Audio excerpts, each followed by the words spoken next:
Instagram filter is. We can set it to that as well. Yeah, we need that. He likes the one with the nice glitter glow. and the butterflies or whatever that one is. Like the that long makes me lashes. good. I got a butterfly on there. Is in my that nose. one? Yeah. Honey in your nose. Yeah. Like a little bear, with a honey pot and a little butterfly. Yeah, I need all the help I can get. All right, we rolling? We're rolling. So we're back again. We got a Big Hunt Guys podcast. I don't know what episode this is. Probably pushing 70, I think, at this point. Amazing. Which is amazing that we've been able to keep this thing running once a week for over a year. Have you thought about that? I have. It actually is really impressive for us. For us, yeah. I mean, it's all in context, right? But yeah, we're back. We brought a bunch of visual aids today, obviously. Yes. This is show and tell. Show and tell. I think at some point, I think it might have been on YouTube or it might have been in my DMs on Instagram. Somebody accused me of not having a real shed hunter on the podcast. Well, that was on YouTube. Keep looking. YouTube? Yeah, keep looking. You got the wrong guys. They said you can't really talk about shed hunting because nobody on the podcast is an actual shed hunter. So we decided to go out and find a couple of actual shed hunters. Do you guys do you consider yourself a shed hunter? I would say so. You're a shed hunter? Absolutely. You guys are both from Utah, so Yeah. technically I think that makes you a shed hunter. Love to shed hunt. I wouldn't say I'm professional by any means. If you're from Utah, you're a shed hunter. It goes, yes. Both of your brims are a little too bent. Way too big. And your ears aren't tucked in either. Yeah, I don't even want to get into that. Yeah, regardless, we got a couple guys. You guys both work for GOHUNT. We got, we've lovingly called you Bransen B. Jackson. Where does B. Jackson? Is that just a nickname you've had forever? Yeah, it's just a nickname that's stuck, and I like it, so I refer to myself as it. Is that your Instagram handle? No, It's his internal Slack handle, like to the business is B. Jackson. It's the best when Porter asks me at B. Jackson. I'm like, oh, this is, yeah. HR's never called that? Nope, Scotty's never called me up on that. He calls me it too, so. He does? Perfect. Oh, yeah. We got a good HR department. Yeah, we love them. We've got an Shout open out, culture, Scotty. you know? Yeah. Pretty open. Yeah. I agree. Yeah. And we got Braden, Bone Zone. Bone Zone Jennings. The Bone Zone Jennings. I love that nickname you gave him. That's pretty good, great. huh? When did you get B. Jackson? Was that high school, college, or is that College. us? It's gotta Be college, yeah. Your jersey in high school didn't say B. Jackson on the back? I missed out on a good nickname in high school. I never You had one definitely stick until college. I'm like, that's it. That's me. My name's B. Jackson. That's me. We always. Always B. Jackson. Always. Yeah, so we brought you guys in. You guys work for GOHUNT. Maybe give us a quick introduction as to who you are and what you do here. Yeah, I'll go ahead. Customer service, if you call and talk about boots, gear, probably going to talk to me. Love it. I've worked on and off GOHUNT for years, full-time for the last couple of years, doing gear stuff, research stuff. Loved it. Great group of guys. More than that, a lot of hunting. Me and Lorenzo, me and Porter, and Trell been on a couple of hunts. That's right. Yeah, definitely friends before coworkers. So that was a good time. Yeah, we tried to talk you into working for us for a long time. Years. And you kept saying no because you didn't want to stop hunting. It's hard. Yeah, to not be able to hunt as much as I possibly want. It was a hard adjustment, but it's been good. I've enjoyed it for sure. How long you been Grow-up with time, us? Yeah. What's that? How long you been here? You were seasonal, part time. Was that what you call it while you were going to school? Intern since 16, 17, right around there. And yeah, I was doing narratives, product descriptions, all throughout that, and then full time since 19, right around there, 19, 20. B. Jackson's about to get married. Did you know that? I did know that. 2 weeks. Coming up. Good for you. The whole Ball way and chain, down. here it comes. The whole way down today, we're driving down. He's on the phone making wedding plans. He was like the wedding planner over there. Gotta love that. I love it. He was wanting to make sure his corsage is just right. The flowers were perfect. Yeah. You know what's sweet? Speaking of shed antlers, my buddy makes. Were we talking about Well, we're supposed to. Okay, go ahead. It's, he makes. Have you heard of mini muleys? Yeah, well, Yeah. He made a shed horn for me that we're putting flowers in. Oh, And there you go. That's all the guys are getting that, so that's pretty sweet. On your lapel. Yeah, It's awesome. Dang right. Very nice. Where you're getting married in Cedar? Cedar. Yep. Having 2 receptions. Can't wait. Pumped. Why 2 receptions? Just one in Monroe, one in Kanab. The families. She Two had to do. separate? Yeah, she had to do the whole Monroe thing, and my family wanted the Kanab thing. It's Good old Kanab. I man. love getting married. This is great. Getting married. Yep. You nervous? Not nervous. I'm just excited, ready for it to be done. The initial planning. so I can stop fighting with my future wife. Can I say that? Can we edit Is she that gonna be out? watching this? Yeah, hopefully not. I'm gonna say, yeah, I didn't get recorded today. I see you on Instagram. You're always putting her out there. I try. She's smoking hot. Does she? I am lucky. She's so far out of my league. Does she push you on that? She like, hey, I haven't seen a post about me. No, No, absolutely not. not her, She huh? doesn't. She hates to post. She hates when I schmooze her over. Hates when I compliment her in public. You're just trying to show what you want. Oh yeah, absolutely. She goes trout hunting with you? She like the outdoors? A little bit. We're trying to teach her the ropes. She's new, but she hasn't yet found anything awesome yet. And I know when she does, she's gonna lose it. When you go out together, does she keep right by you, or do you like Right behind really? me. Right, just like a little You haven't, puppy. you haven't been able to like push her off? No, like, I tried. like, hey, if you drop down this hill 50 100%. yards, I'm like, just we'll go double our on the effort. other side of that tree and parallel. No No I'll way. stick right behind you. She's got sunflower seeds, treats, water. As long as we keep her happy, she'll hike right with me. Like hell of a hiker. Like I love it. But yeah, not yet to get her to expand her horizons quite yet. Gotcha. So you grew up where? Kanab, Utah. Kanab. Oh, glorious place. It's changed a lot. It has. It's gone downhill. Thank you, tourist, for that. But it's still. It's kind of like Little Moab now. It ain't is, exactly. And the people in charge of Kanab are trying to make it go towards Moab. Not a fan of it. But I've been lucky enough to grow up on the Ponce and pick up some bone. Pick up some And so I've antlers. been pretty lucky in that matter to grow up in one of the best units in the country, really. Yeah. Gotcha. How about you, Braden? Well, I'm Braden Jennings. If you call in, I'm most likely the one answering the phone. Are you the first contact? It's usually me or Taylor, but usually I'm the one answering the phone. Gotcha. So that's always a fun side of things, being able to talk to you guys every day. I'm over the CS side of maps, so if you guys have mapping issues, usually I'm the one that you talk to. Also with anything shipping or anything like that, I'm usually the one helping. So it's been awesome. I've been here about 8 months, and we're neighbors, and he introduced me, and I met Brandon, and the rest was history. You guys are next door neighbors? Right next door.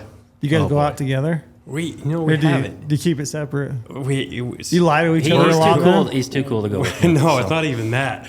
It's just He is pretty cool. He No, is. no. He is.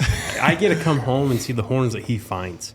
And like they crush it. They went out for a week last week and I just was so jealous. And so I get to see You're that. over there just about to get married. Yeah, exactly. You're planning wedding luncheons. He might say I'm too cool, Bones but on I'm Jennings like, is over there just plucking them. in the bone zone. The bone zone. Bone zone, baby. So you've been here about 8 months, you say? Yeah, Where'd you about grow 8 up? months. Utah as well? Yeah, Nephi, Utah. Okay. Very good. One thing I noticed right here is I'm the only one at the table wearing a jacket. And that's because We're in Vegas. I Vegas, know. baby. I think Toasty. It's May 9th. I in think it's Vegas. because the three of you guys all look like you just got a pump on. No. I just try to keep up with Lorenzo. We were talking earlier about creatine. And then I just looked around and I was 74 like, degrees. apparently this is the gun show. That's I sit back here like this. Just like Try to this. keep out of. Welcome to the gun show. Man, Lorenzo's looking good. By the Yeah, way. that's why we put Braden up here closer so that Yeah. he looked bigger right. than I'm you. just gonna from you. hide back here. You guys don't get to, do you guys lift weights together? I'm not cool enough to be invited. I've tried to get him to come with me, but nothing. I even tried to get We him go to to play. different gyms. Okay, yeah. There's Yeah. excuses. How many gyms are there in Cedar? Oh, How there's do you a guys? bunch. There's Yeah, like a two or couple. three, maybe. You guys are next door neighbors, but you go to different gyms, and Yeah. this makes no sense. Yeah. Well, you know, he uses excuses. My color schemes are off. It looks like McDonald's in there. And it's fair. It does. It's red and yellow. You know, that's the color scheme. It's not. It's can't do not that. lovely, and I understand that. But I get it. I get whatever equipment I want. I get. He's fighting for it. Yeah, I am. There's too many But- people that go to his gym. I get in free. So my wife's a personal trainer at Vasa. So shout out to Vasa. Ange. Yeah. And Ange, yeah. So I get in free. So I just Really? go there every morning, and yeah, it's nice. It's not too bad. A lot of old people. Bransen also sleeps in. We determined Oh that. boy, I love my sleep. Yeah, Bransen likes to sleep in the morning. I'm a night work rider. That's when muscles grow. About When you 6. sleep. Yeah. You know. Yep. Is there some theory behind that? No, that's Oh, yeah. that's the science behind it. So you're supposed to lift later in the day, No, I or mean, does it Supposed matter to get when a lot you of rest? For li- sure. lift rest. whenever? I mean, if you really want to get into the science behind this whole thing, you're supposed Not to lift. that I care, but You're I'm sure supposed to- someone does. You're supposed to lift or do any physical activity. That at your peak would be when your body temperature is the highest, which everyone is a little bit different, but it's going to land somewhere between like 1 and 3 in the afternoon. Okay. Is when your body temperature is the highest. And then you want to keep it away from when your body temperature is the lowest, which is right when you're about to fall asleep. So like that's what you're trying to manage. But not all of us can go lift weights at fucking 1 in the afternoon. Brady's midnight lift sessions are actually doing him no good. Not good. He'd be better off to do it early evening. Yeah. Or morning. Morning would be much better. He's out bear hunting today, by the way. We Yes, should he probably is. note that. Brady and Omar are out bear hunting in Idaho. New Mexico? Mexico. Idaho. Gotcha. Mexico. He's in France. Tijuana. France. Right now. I'm sure. Yeah, I'm sure. Yeah, so Brady's out bear hunting today, but we thought we'd invite you guys on. You guys both live in Cedar City. You work out of our Cedar City office. So those of you that might not be aware, we have the main office in Vegas, which how often do you guys get asked that?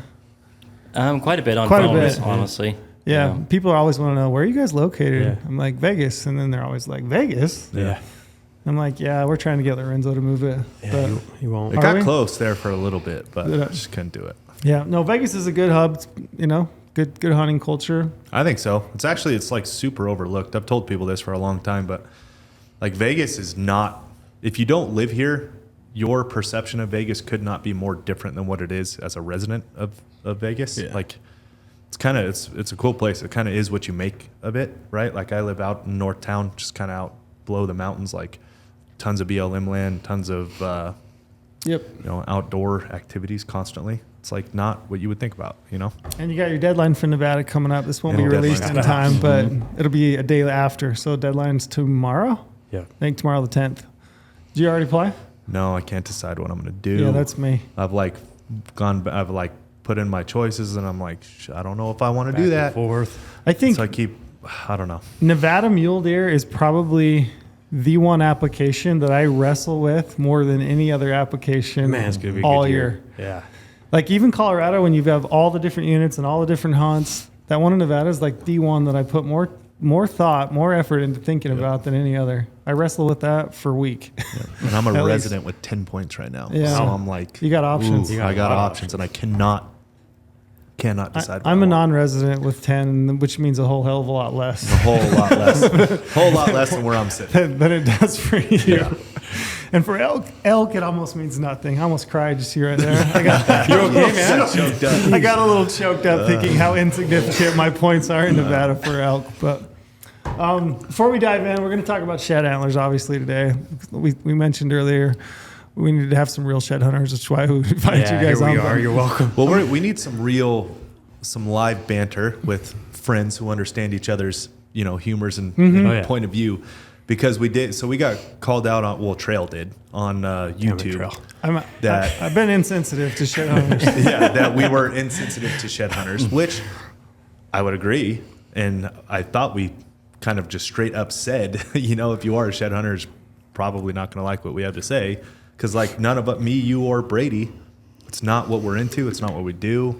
Not what we think about. You know what I mean? I used to a lot. I mean, it's like You I did told- say that. I love It's the like I stories told from this guy. I did used to shed hunt quite a bit. I spent a good amount of time, like in my early 20s and 30s.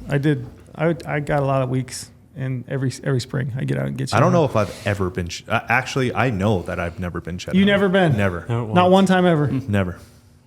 No kidding. Never. Not one. Have time. you ever had the desire? Never. Not one time. Why not? I don't know. It's just not. It's. I like the animal on the hoof. I like the. I like the animal alive. If I were, people go after like certain animals to pick up their sheds. I would rather just kill it or like be with the person that killed it and find it when it's alive, right? Like I don't, and I hear stories all the time about, but if you find their sheds, you know where their winter grounds are, and then you can kind of, Put go pieces from together. there Yeah, and track there's it some back truth and there. see which, I can understand that there is some truth there, but that's kind of more of a shot in the dark in my opinion than anything, right? Like, Is that time of year typically like busy for you? More busy than like for sure. That is a good point. Like it's definitely been, this is our busy season, and it was too when in my previous life in the casino industry. Yeah, like this time of year, people starting to travel? and it's like pre-summer. So like pre-summer is always busy, right? And it was in the casino industry, same as it is here. And so I mean, it definitely played a role in it, but like I've never been motivated by like the grown-up Easter egg hunt. It's just never been a thing for me. I knew these digs were coming from Lorenzo. I love it. It's just never been a thing for me. The grown-up Like Easter just egg. wander and find an Easter egg. It's just never been a thing for me. Yeah, for me, it's become kind of a time. It's a time crunch for Yeah. me, is what it's ultimately become. And it used to be like when my kids were smaller, they weren't playing sports on weekends, especially through the spring. It seems like you got everything going. You got basketball still going on. I've got kids starting to play soccer, so it seems like every weekend now I'm going to 2 or 3 or 5 games. So it's just like harder to find time to go out and shed hunt. But let me jump into your guys' motivations. Oh, Why? What's the deal? I think it's funny hearing Lorenzo's perspective because I have a way different perspective. I'm never going to be able to hunt these animals. There's just no way, shape, or form, especially like, let's say, deer in Utah and, finding bighorns like this. I've grown up my whole life on that. I don't apply for deer. I have a theory that I can kill a big deer on a general unit. Mm-hmm. And so I don't apply for limited entry. I like elk. I'm an elk guy through and through. And so I'd rather... Too bad Brady's not here. Yeah. They would just talk for hours on this. You're an elk guy through and through. Oh my gosh, I love elk. You grew up next to the Ponsagon. That's the thing. I've had too much deer. And I've talked about this with a lot of Too people. much deer. Yeah. I have hunted deer my entire life. I've picked up deer horns my entire life. But something big and yellow that screams at you and says, I'm over here, I love it. It just gets me going. Oh, man. Do you think that's an age thing? I've talked about this before, but I think it's an age thing. I think, like when I was a kid growing up, it was mule deer because we didn't have a ton of elk. We started to get elk more and wasn't more near elk. as good, Like I yeah. talked about my dad hunting back in the 80s. There were very few elk, a lot of deer, so everybody was like deer crazy. I mean, the big family deer camp was such a huge deal. And then like Utah, early 2000s, we really started to become a elk state. Yeah. You started killing a bunch of 400-inch bulls, and you were at that young, impressionable age. I think there's a lot of truth behind You that. were watching DVDs, I bet, back then. Me and But Doyle, best you and Doyle, that's right. What was his DVD series called? Do you remember? Monster Bulls. Monster Bulls. No. No, I can't remember the name of it. I can't Oh, remember. what was it? Mossback. It's Yeah, screaming something, isn't it? Screaming Bulls? Shit, I can't believe we can't remember this. Mid-podcast. But I remember that series coming out. But do you think it's an age thing? I've never really thought about that, but it makes a lot of sense because it's super impressionable. When you're a kid, that stuff's awesome. And so, I mean, that's the way I look at it is I've just been around deer my whole life. And so when I was introduced to elk, I thought it was new and awesome. Yeah. And I've just gravitated towards that my entire life. Like the first time I picked up an elk horn, I was like, that is way cooler than this little deer horn. Is it a horn or an antler? Antler, gosh dang it. I'll be called correct. out on that one. You horn hunters. I will You horn absolutely hunters. be corrected 20 times over that. I call it the Horn's wrong just thing. easier to say, right? Yes. I think that's a small town hick thing too. I think so no, too. that's like it is. Yeah. We're not politically correct. Guys with Kanab, Utah. Guys with bent brims. Yeah, exactly. I get in that mailbox. But yeah, we can call it horn hunting. Yeah, I mean, I just to go off what Lorenzo said, I'm the complete opposite. I'm never going to be able to hunt these animals, especially in say Nevada in these premier elk units. I can go pick up horns, not very likely, but off a 380 bull, and to me that's awesome. Is it going to be as much gratification as killing it? Absolutely not. Is it not? I know. I will hands down hunt actual animal over shed hunting. But like I said, I'm not going to have that opportunity. And so I just think it's awesome to go off what Lorenzo said. Let's say, like when I guide and I hunt on a Utah unit during the archery and I spend a lot of time with them on the summer and I get to know these patterns and I get to know these deer, to hold that horn in my hand at the end of the year and to actually see measurements, I love that. Like, how far was I off? Like, I thought this deer was this big. I get to hold that horn and be like, oh, I was really close, or I get to see different characteristics, drop tines, or, I just love to hold the horns and see the characteristics. I just love, animals. So I think it's sweet. You bring up a good point that makes me think. I think some of the guys that I know that are the best judge of what an animal might score on the hoof are guys that put a lot of time into shed hunting and handle a lot of sheds. Like, I know a lot of guys that can tell you pretty precisely, and I think it's because they've had the ability to pick up and look at so many sheds in hand. Yeah, I like that. So I don't disagree with that Yeah. at all. but like, But it's not why? my, like, it's not my motivating thing either. Yeah. So like, Yeah. you know, What Right. else do you like about it? I get in shape. Me and him were That's a talking huge about one. it earlier. Yeah, is I use it to hike my butt off and to make the falls easier. Like for me, I can't just go get on a stair stepper, and that doesn't do it for me. If I throw in my pack, you know, I've got my optics, I've got my backpack, I've got snacks, I've got a jacket, and I'm headed up to the tallest peak to get on a south slope, you know, that's going to take a pretty good push. And I'll push myself. Like when I'm out there and I'm like, well, I'm tired, I better stop, take a breath. No, I keep going. And so I use it to get in shape. That's a huge one for me. When I wasn't doing it as much, I literally was getting fatter. And I was like, I need to go hike. I talked to my wife, be like, listen, I got to go hike. You got to get in wedding shape. Exactly. I got to fit in that suit. And that thing is That's what it is right streamlined. now. That's the big push right isn't now. the wedding for sure. shape thing? That's another interesting thing to me too. Like this whole wedding shape, like, yeah, just for the one, like, Yeah. how about just, Is like, your bride to the be getting in forever? wedding shape? She already is in shape. Like I said, smoking hot. I can't wait for her to see this. She's going to get so embarrassed. Briquel is her name. Shout out. Shout out. Yeah, that's right. Wedding shape is a thing, It's isn't it? so funny. Yeah. I don't think that was a thing for me. But that was a billion years ago. Yeah, but you're looking What? good always. What? When did you start? When did you start shed hunting? So Do you remember? I do actually. So my dad, he would actually put me in his backpack and take me with him. And so as soon as I could walk, or even just a little bit before that, I was going along with my dad. It was something that was always ingrained in our family. And so that, like, listen to what both of your responses are. Like, I feel like mine's a lot similar to Bransen's in a way, especially like for like the mental and physical aspect of things. Because What do you mean? What do you legit. mean? What do you mean mental? Mental. That's a huge one Big. because you go through, like, let's look at this last year, right? In Utah, we had this horrible winter. Like, you're going to work in the dark, you're coming home in the dark, you're not doing much on the weekends. And to be be out in God's country and hike around and actually just be out and enjoy it, that's where it was huge for me. Like, yeah, it's awesome finding some sheds and being able to hike around. But, like, just being out in nature that time of year is just, you can't beat it. Oh, yeah. I craved it. Like now that he like talks about mental, I had to have mental breaks. Like God bless work, but there's times when you got to leave, you got to unplug, turn You the give me phone half off. your hours? What are you trying to say? I don't know what you're talking about. What's up? We getting full work weeks out of you? What's going on? Go hunt Fridays. Yeah, Yeah, there we go. Testing maps, you know, doing those types of things, looking at maps.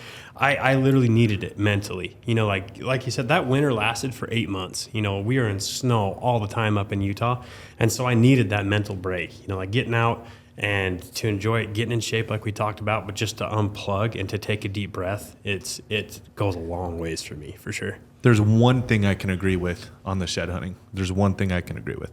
There is no question the only way to get in shape for hunting is to be out there, right? Unstable footing, side hills, Oh, yeah. backpack on, Yeah. heavy backpack on. And it's not, 2 hours in the morning. It's an endurance all day, Yeah. manage your thirst, your hunger, your endurance, all that stuff. That is the one thing that I can see the benefit in for sure. But that's what scouting does a lot of though too. Right. I think something that's huge too is, so I've been married 1.5 years now, and my wife, she never was into shed hunting until we got married.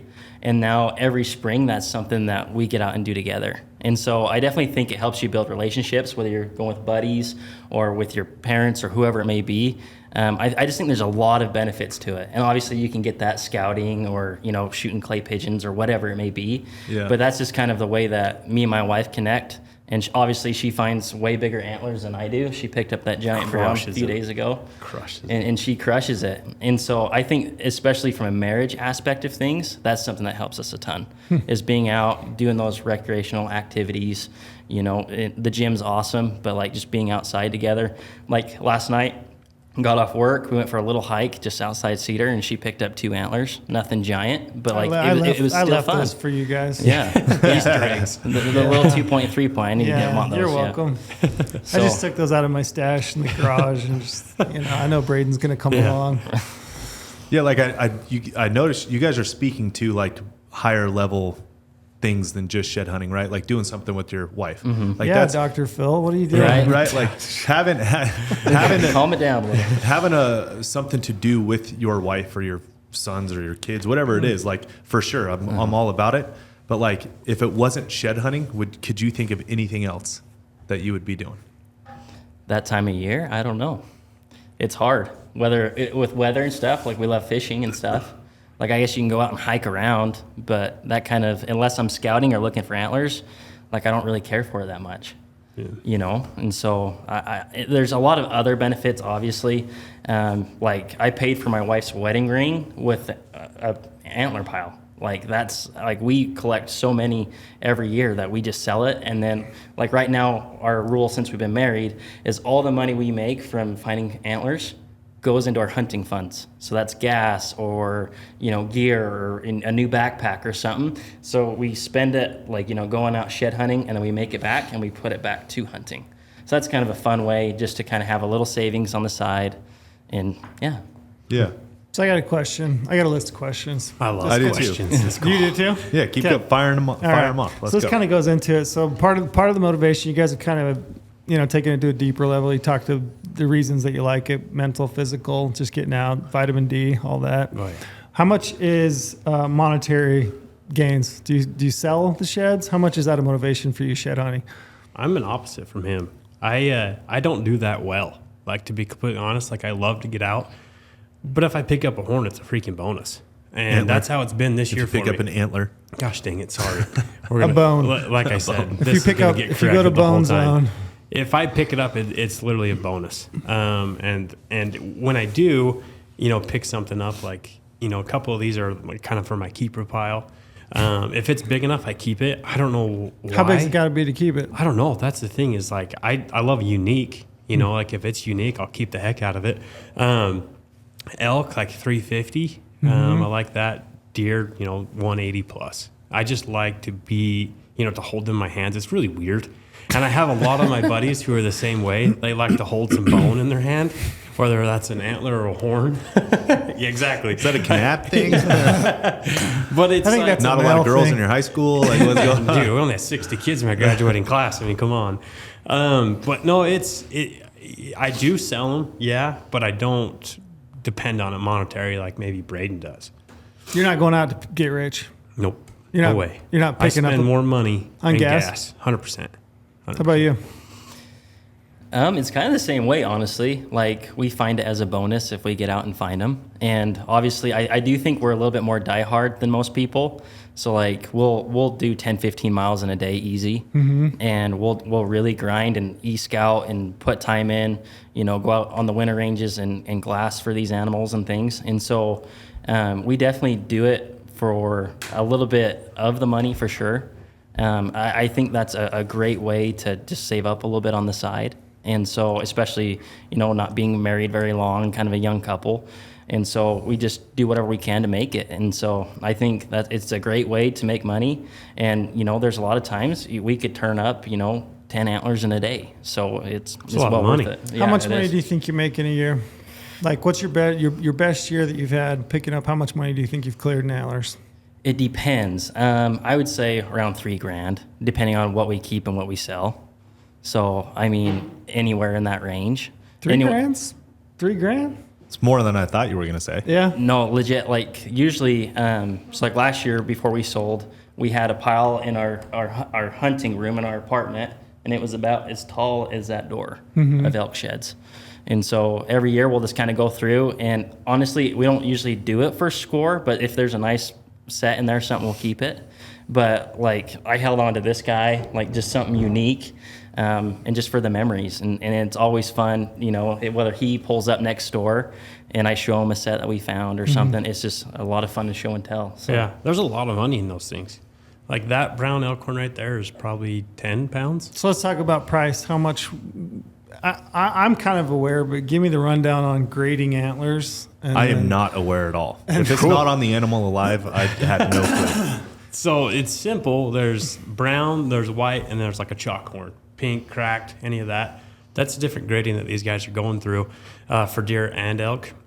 So like that deer or that elk horn right there, let's say it's 10 pounds. Right now, prices for that is $16 a pound. So that horn, $160 right there. And if you find a couple, you've made some pretty good money. And Adds up quick. Yeah, and then the white, what did I say they were, 10? It was 16, 10 for a white horn. per pound, and then it's going to be like 4 for chalk. And then deer's going to be a little different. I talked to my buddy. He said 10, 6, and 2 is what the prices are. Not near as much money made for deer, but there's a lot of money being made in elk. I think that's why it's so popular right now. Are prices higher now than they have been? Last year was the highest I ever seen of $19 a brown per pound for elk, which adds up for little guys from Kanab. It adds up pretty good. Does it matter if the antlers broke, chipped? Nope. Doesn't matter. Nope. Just It's got to be an antler. That's about it. Do you get more for set? you can. That's one thing I've never pursued is like I've seen guys sell them on eBay or like there's like Facebook groups. And I've they'll done sell that. them. Yeah, and I've seen people make some money. I always sold my sets on eBay. Yeah. I always got more money selling on eBay. But then this is also, 20 some years ago when prices weren't that high Yeah. for antler. And it seems to be that they're higher now. I want to say back then it was like maybe $10 a pound for brown at the time. Mm-hmm. And I could make a lot more money selling them on eBay. Yeah. I've heard of guys, if you find a giant cool set, say 400-inch elk, couple grand, maybe north of, 6, 7, 8 grand.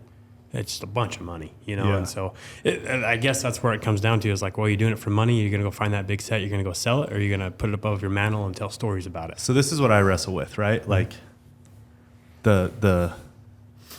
which I'm all for, right? Like I'm all for making money every way you can, but like, we're paying money to go hunt, right? And we're supposed to be paying money, conservation, paying all this stuff, then using the land to now go get the horns off the animal to then go sell and then make money from it. It's just like it's a weird concept in my mind. It's like a really weird thing in my mind to make money off of it. Mm-hmm. The only thing I know as far as making money goes, like all that pound stuff, I have no clue. But like anything that's somewhat, quote unquote famous, like some of those deer that are known, right? Like King in Wyoming. If anybody finds that guy's sheds, they're going to sell it for a ton of money just because it's a famous deer. Right. Which is, it's just an interesting concept to me that you're using the land for free, right? Like, Is it an ethical debate then for you? I don't know. That was one of my questions. Not for me personally. Like I honestly, look, who I am as a person is like very understanding. I'm all for people making money, whatever way they can, tell the government to stay out of all of our lives. Like nobody needs to know kind of a thing. Right. But like, the concept of it for me is the interesting part, right? It's like, we do all this, we raise money for conservation and for, protecting the lands and doing all this stuff for these animals.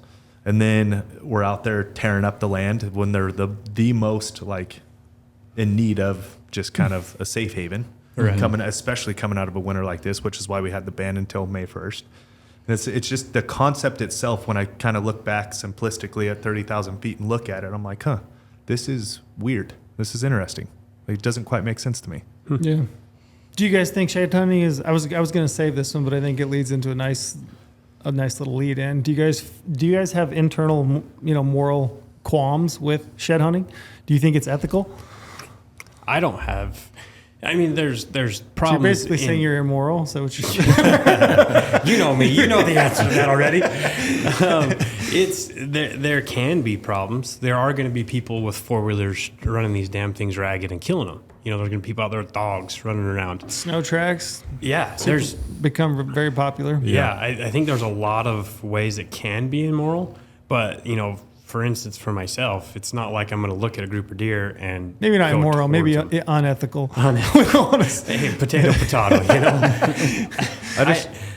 I just had a thought pop in my head. I'm sorry to go jump ahead. in right now, but to make it, I'm wrestling with like how to make it make sense. If I draw a tag, I can't sell it, right? Right. The But head? if I can't sell the You can't tag. sell the tag. Correct. You could right? kill the Like, animal and sell it. Yeah, depending of course. on. Of course I could. But then like, I paid the money to go do it, but I can't sell it. And then if I find horns, I can't sell it. You know what I mean? Like that's that weird concept in my mind. Not immoral or moral to me. I really don't give a shit. Yeah, but you're also talking the entire animal. At that point, you're talking meat, the whole experience. The opportunity to actually True. kill the Very animal true. versus inanimate object that falls off the the head and's going to Very regrow.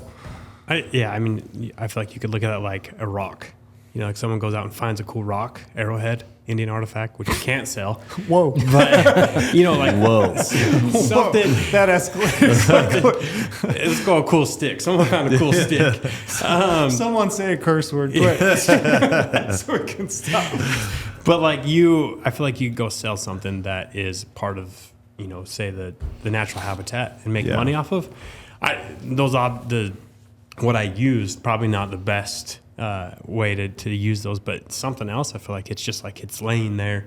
It's part of the land now, and I understand where you're coming from. I'm like, how can you make money off that? Kind of ethical.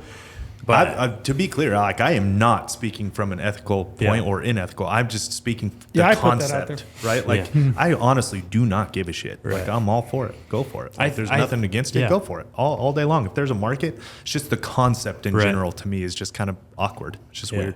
I think there can be ethics. There can be problems for sure. I mean, pushing them, killing them, doing that type of thing. But like me picking it up, and if I was to be making millions, maybe that's where I'd be like, okay, there's something to be said in that sense. But I make $100 a year. You know, like I'm not paying bills. I don't know. Do you find anything of that? Honestly, when I think of this, I think of just about anything else in life. Like if you think of hunting, or like people are always going to find ways to bend and break the rules. And there's always going to be some way that they're going to either be harassing the deer or something's going to happen. Like there's a lot of morons out there. And so at least I try to do my part and be, you know, as ethical as possible. And it can be a really great experience. And so I feel bad for those people that feel like they have to shed poach, you know, before May 1st, or, you know, or out there chasing them on the four-wheeler. Like this last week I was hiking around and there was four-wheeler tracks all over, just like in the most random places.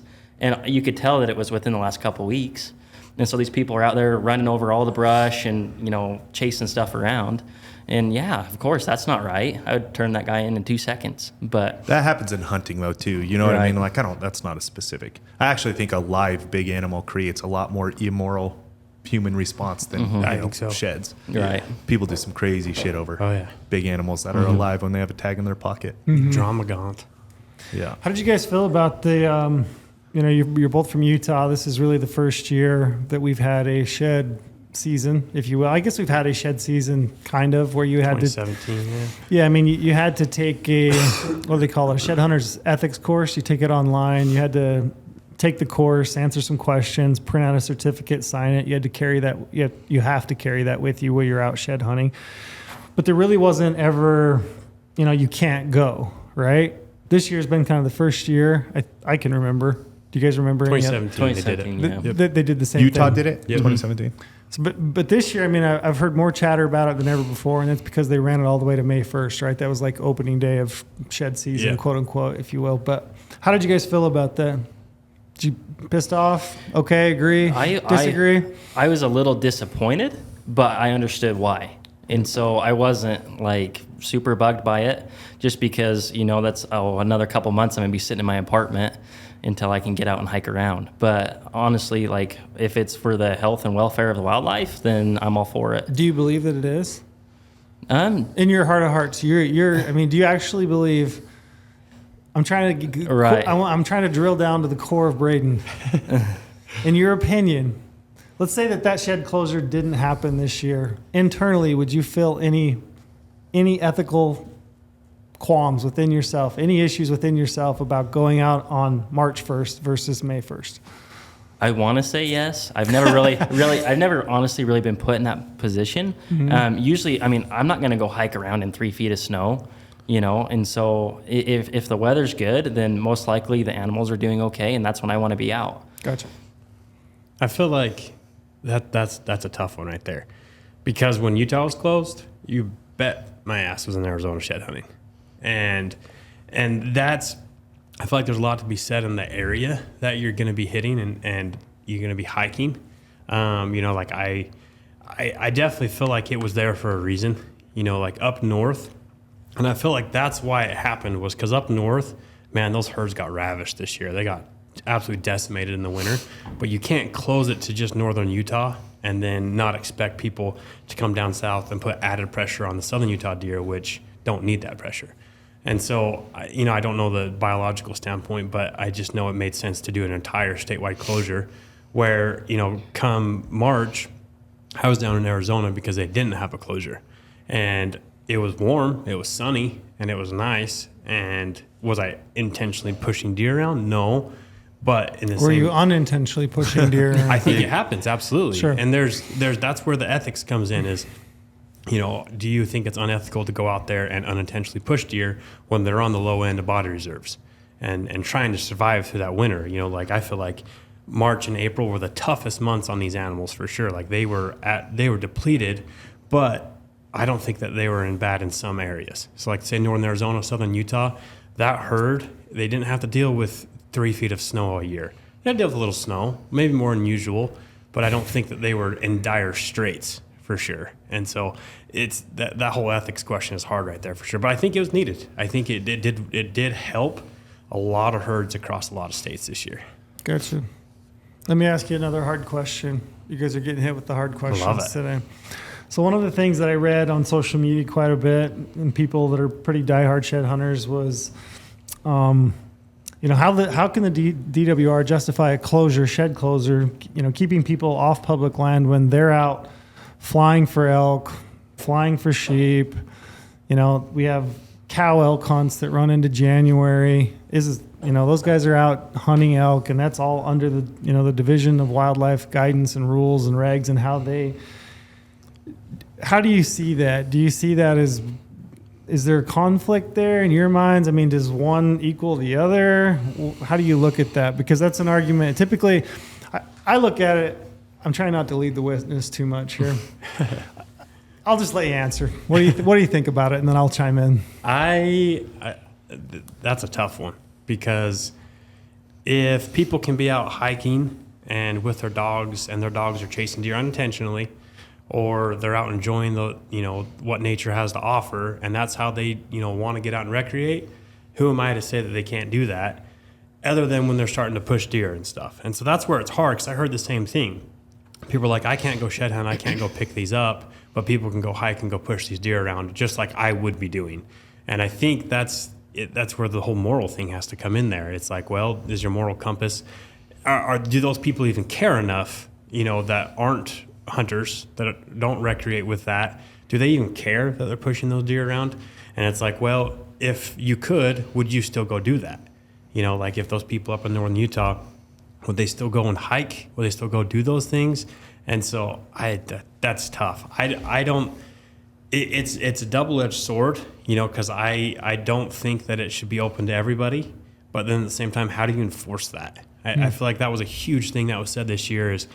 Is man, shed poaching was bad. I know for a fact that there. I want to get into that. Let's save it for a quick second. It's how do you enforce it? Those people that are out recreating and walking their dogs. Who's to say someone shed hunting can't go grab their dog and go walk around and go pick up sheds? It's just really hard to enforce. And I don't know. But is the fact that it's hard to enforce reason enough that the rule shouldn't exist? No. You see what I'm saying? But I think it comes down to, do you want more government control? Where can we regulate ourselves? Of course. Canav. Here comes Canav shining through. Do you want to be told what you can and can't do more, or do you want to self-regulate? That's the way I kind of look at it. Like, I don't want to be told I can't go out. Gotcha. But at the same time, sometimes it might need to be done. I don't know what you think. No, I definitely agree. I think it is a double-edged sword for sure, because there's going to be a ton of people are going to break the rules. There's going to be a lot of people out there, hunting turkeys or doing whatever, and you're not going to be able to stop that. And obviously, like I saw a lot of videos of the DNR out flying helicopters and tranquilizing elk and tagging them and doing all these different things. But if you think about the amount of shed hunters in Utah and the amount that didn't go out, I definitely think it did help. There's a lot of people that didn't listen to the rules, but I do think any person that did listen to that, it made a difference. I mean, a lot of the places I go shed hunting, I don't see people. I didn't see anyone last week. And so it just depends on the area and what people are willing to do. Would you be in favor of having continual, let's just say moving forward, shed season starts May 1st? Oof, that's tough. I don't think May 1st, but I think definitely if you did the first week of April. Why not May 1st? At least for me, I felt like it was a little too long, just because, we've had nice weather for weeks now. And so and obviously it could be governed by each year and how the seasons go. And if we have a harsh winter, then yeah, let's do May 1st. And maybe that's the way they need to do it, is just kind of govern it and watch how the winter goes. But it definitely seemed like it was a little long this year. I'm conflicted there. I'll use a good example. They went out and they're in the desert and they kept running into rattlesnakes. That sucks. You don't want to be hiking in that stuff. Lorenzo, you like snakes, right? No. and so it's like, I understand, how bad May 1st sucks, but at the same time, if it's for the betterment of the animal herd, absolutely. I think it's a great idea. Do you think it's that? I think that's what it boils down to. Well, I think This is the quintessential question of the entire debate. Yeah. I think there's Is two it better things there. for the herd? I think so. In my So eyes. if we think so, May 1st. Well, yeah, and that's where I agree. That's and my disagree. argument with people. Yeah, because I look at it as May 1st, it keeps the honest people honest, and that's what sucks. Is because the further you delay, the people can go out and go shed hunt, the more horns are going to get picked up by people who give two shits, and so that's what sucks. That's where I'm like, no, it shouldn't be May 1st because I guess those that's more horns of are a gonna get selfish picked. thing, Yeah. for sure. It sucks for the honest people. Yeah. But I mean, does it suck for the herd? I mean, more people stayed home. herd wise, More people are honest than dishonest. I think. I would think so. Yeah. I honestly, in my view, I think it is better for the herd. I think it would be better. Just like, I mean, how long has Wyoming done their May 1st opening? I think there's reason to think that it is better on the herds, easier, let them animals build up some more fat, hit that green up, get those nutrients flowing, and maybe start moving to maybe some summer grounds, get off those winter grounds. I think that's why May 1st makes sense to me. I think it is easier on animals for sure. Yeah. Interesting. What do you think? Okay. So here's Sit back and Okay, Lorenzo. So here's my issue with the complaints that I've had from people that are pretty diehard shed hunters. Typically, like I said, the first thing they say is, why is it okay that the division is out flying elk and counting elk in January, or we're having hunts in January, or we're out putting collars? Those are two different issues. Yeah. It's not even the same thing. It's not like one has one's not the other. It's like apples and oranges, just comparing two different things, right? You have shed hunting, which is essentially, in my opinion, it's a take, right? People are out on the landscape, they're hiking, they're taking antlers. They're getting enjoyment. I like to shed hunt, don't get me wrong. I love hunting in general. That's its own thing, right? The Division of Wildlife has a job to manage wildlife. Part of that job is to put collars on animals, to collect data, to better inform us of survival and mortality, winter range conditions, all that. If they're out doing buck to doe ratios, all that goes back into population modeling for later hunting those animals in the fall, right? So in my opinion, hunts in January, also that's a take from the landscape. You're managing herd numbers, right? So in my opinion, it's not even the same ballpark. You're talking about two completely different things. One is a recreational, both I guess you could say are recreational, ultimately hunting, right? Yeah. Yeah. But Yeah. I guess you, in a simplistic form, yeah, you'd have to say simplistically, that. but in my opinion, they're two different things, right? And I don't quite understand the argument of like, hey, I can't go shed hunting. Why is it okay that they do that? It's like, well, that's okay because this is what's the ultimate goal for the herd as a whole. This is herd management. And I guess you could extrapolate and say, shed hunting is part of that equation. To me, it isn't. It's like kind of its own little thing. And that's like my personal take on shed hunting. My personal opinion, and it's kind of grown and developed. I was that guy. I picked up an elk antler on February 28th before, biggest bull we ever picked up on February 28th. Super early. How big was that bull? Big, very big. Yeah, big, four something. But and I've picked up deer antlers in, I want to say January 27th one year, and that was in northern Utah on a real bad snow year. So I've been that guy. I've been out there watching animals, from a spotting scope, sitting up on a ridge, hoping to be that guy that watches an animal shed. That's like the holy grail, right? Yeah. For shed hunter, you get to watch an animal actually shed.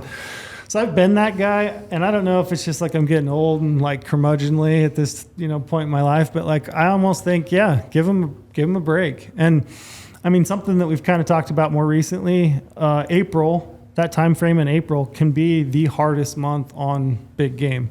It's when you get those freeze thaw. You can have a hard snow. The weather's going to warm up during the middle of the day, thaw out. At night, it cools, crusts the snow hard, and the next day, those animals are pawing down through ice, essentially, to get to vegetation. So you have that freeze-thaw, which is hard on an animal. You're expending a bunch of energy. It's also like the time of the year where they're kind of at the tail end of like their reserves, right? And before that green up starts to really put on protein and they can get back on that, it's a tough time of year for them. So for me, like April, it makes sense just, leave it closed during April. And my opinion, I think if you made it a season, if you will, and it just was like adopted across Utah, across the West, people would just expect it. Like May 1st is the day we can go out and hunt sheds, and you're always going to have people, you're always going to have poachers. You're going to have people that poach deer and elk during, hunting season. Yeah, hunting season. They're going to go out and shoot that big animal that they didn't have a permit for because the temptation's there. You're going to have the same thing with shed hunters. You're going to have guys out picking up sheds. But I don't think that, I always have thought this, like, I don't think just because you have a few rule breakers doesn't mean that there's not a reason or cause for having a rule. Right. Yeah, I could not agree more. Could not agree. High five. High five on that. I think, and from the overarching level of it, right? Like, yeah, the DNR doing what they do and shed hunters out there, that's apples and oranges to like an entirely different level. And then it even gets down into like, look, we can all agree there is shitty people in everything, right? That are always breaking rules, are always going to do everything, both in hunting in fall and then shed hunters when the season's not supposed to open until May 1st, right?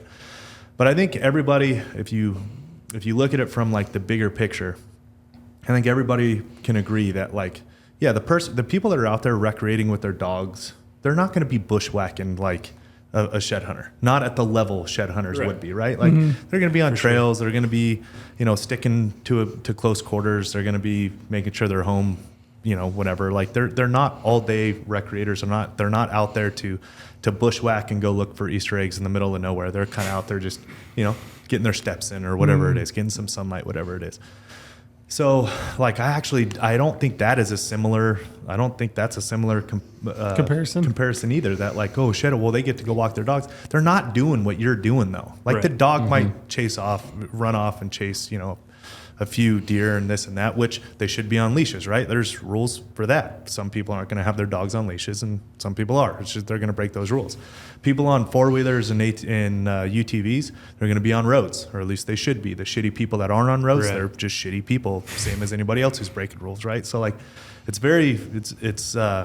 think everybody can agree that like, if you really look back and take a deep breath, it's not the same thing, right? Like you are out there bushwhacking. You are where they want to be and where they are, which is why their horns are there, right? They're not on the trails where people are walking their dogs and doing all this stuff. So the whole May 1st thing makes sense to me, that especially that April, being their hardest month. But it's when it gets back to the ethics thing, like that's why it's really hard to decide on, is because ethics are, if there isn't a rule in place, I believe in the use of radios. Totally get, but I absolutely understand where people are coming from when they say it's unethical. Right. But like I'm for the use. I think that our biggest weapon, so to speak, is our ability to communicate clearly in real time and like within pinpoint accuracy. Why do humans have to take that away when the animals that we're chasing, their biggest strengths and weapons against us are sight, smell, hearing, all this stuff. So it's like, it kind of makes it it's like that's our biggest weapon and going against their biggest weapon, and it doesn't always work, right? Does it help? Absolutely. I'll never argue that ever. But it helps against what they're much better than us at, right? But ethically, if there's not a rule in place, like if I'm not in a state where it's illegal and I'm using them, like I feel fine. If I'm in a state where there is a law that says you cannot use them, I am now unethical. Like I am breaking a known law, which is what an early shed hunter would be doing who's going out in April, right? It's kind of that's ethics is I don't think anybody's unethical if they're not breaking any rules, right? Like I don't think anyone's unethical. Yeah. So that's like that hard thing. But what I don't think is hard and what I want to get into is the mindset of the shed hunters, right? So like when you guys walk up on sheds and the motivation to go out there, is it money? Is that the first thought on your mind? Is it finding, you know, a bull or a buck that you knew was in the area? Like, you know, what is that motivating? Like my hunting motivation is very specific in my mind. Like what is it that makes you guys want to go find an Easter egg in the middle of nowhere? What's it like walking up on one? Oh, it's I bitching. did for you. Oh, it's awesome. Yeah. I would relate it to finding a big buck or bull, honestly. Like the same adrenaline and excitement you get from finding an awesome animal like that, it's quite similar to finding antlers. Big or small, I like them all. Like they're just fun, you know? And it's, I can't explain it, but it's just adrenaline rush. It's fun. And I wouldn't say that money's the main driver at all. I love getting out there and finding them and seeing what we can find, you know? I hate to rat on myself, but I've always wanted to be cool. And when you find big shit, you're pretty cool. You know, like when you kill big animals, you're pretty dang cool. There's definitely some social status. Yeah, in That's what I was hunting going to with it, ask is for how, sure. I mean, how much of the driver is social media? Yeah, I In wouldn't your guys' say. opinion? I wouldn't say Not for you personally, for myself, but yeah. not for you. Maybe speak personally and then just generally. Yeah, for What do you myself, you know, there was a time, and I had a pretty good reality check, and I looked in the mirror, and I realized I was I'm buff. I was trying to be cool, dude. And I was trying to kill big shit, and I was trying to find big horn antlers. There you go. I had a cough there. And I was trying to do that because I wanted to be the next cool kid. And because I mean, you've seen it make careers. You've seen people base their companies off of an animal they've killed or antlers they've found. And I've seen that in myself, and I took a big step back. Well, like the fireball? What? What? Never heard of it. Yeah. What? And there was a point in time where I was trying to be that guy, like 100%, and I took a step back, and I realized that's not me. I enjoy it way more than that. I enjoy it way more than someone giving me a like, and that's not where I wanted to be. I can't say that for the other people out there, but there's something to be said. People are looking to make some money, and they'll do anything to make money. And if they can create a following, create people's subscribers, man, they make a bunch of money doing this. Just picking horns up, videoing themselves. People live for it vicariously through them. Mm-hmm. And I feel like a lot of people doing it for social status, for social media, which can be a conflict for me. I didn't want to do it. It's not who I was, but some people like it. Yeah. A lot of people like it. Yep. It's big. Yeah, It's real getting big huge right now, yeah. And it has I was been. going to ask you, one of my questions was, what's your favorite shed hunting handle on Instagram? Because there's a boatload of them. There is a lot. Shout out to Eric Chesser. Yeah, the best one out there. What is his handle? I I don't know. He blocked me. Oh, Did he block you? Oh shit! You guys are not obviously not who I'm talking about. At least I don't think. I'm not on social media, but my perception, I can tell you what I think about what a lot of the cool factor is. Right? Springtime gives you an excuse to wear a cutoff shirt or no shirt, for that matter, for somebody who spends way too much time in the gym instead of hunting. Show. Right? So some people who I would say are not. Don't look like the best or most dedicated hunters out there. But the whole cool factor of holding up a shed, got the arm flex going on because you got 20-pound horns, right? And it's a whole like look at me type of thing, 100%. right? On multiple different levels, like not just like look at the animal I found, but also look at what I look like at the same time. You know what I mean? Right. Like that's what I see about it, and it's like. And so, social media has its other on the hunting side too. Don't get me wrong. Like it's. I'm not trying to like parse the two away from each other. They're both one and the same in my opinion. But like, man, that cool factor of finding big shit, and it's just a reality of life though. Like that's stats, in general. I mean, it's just that's stats everything. Stats make life. It's the reason you pick a pair of shoes to put on in the morning. Correct. You think they look cool or look good. Correct. Yeah, Stats make a career. Stats make a life. You can think about it from the easiest one, professional athletes, all the way down to successful business people. Like it's all about stats. How many times you win, how many times you lose.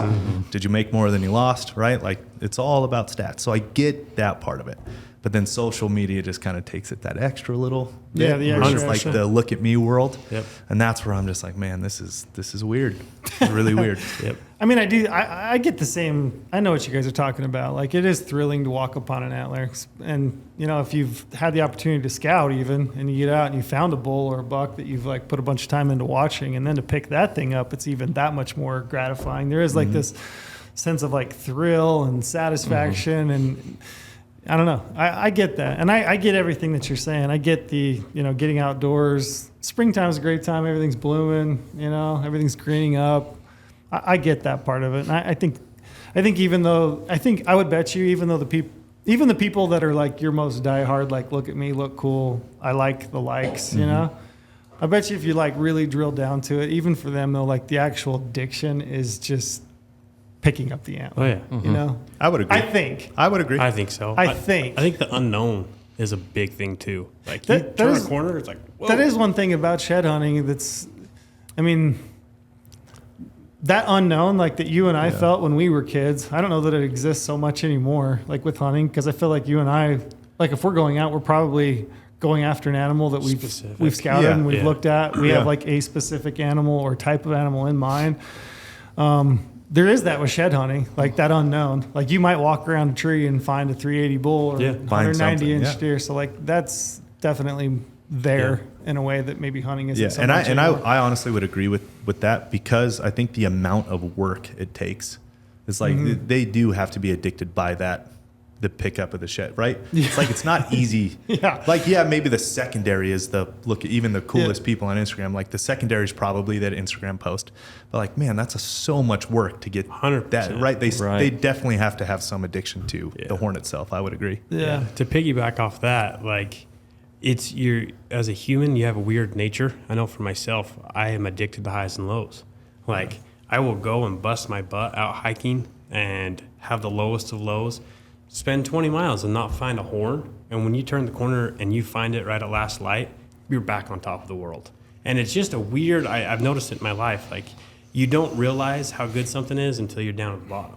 Yeah. And for myself, like when I pick up a big set, whether it's at the first 10 minutes of the hike or the last 10 minutes, you feel on top of the world. And you get addicted to that. I know it myself. Like, It's a I love it. dopamine hit. Huh? Oh, yeah. Yep, exactly. Runner's high for sure.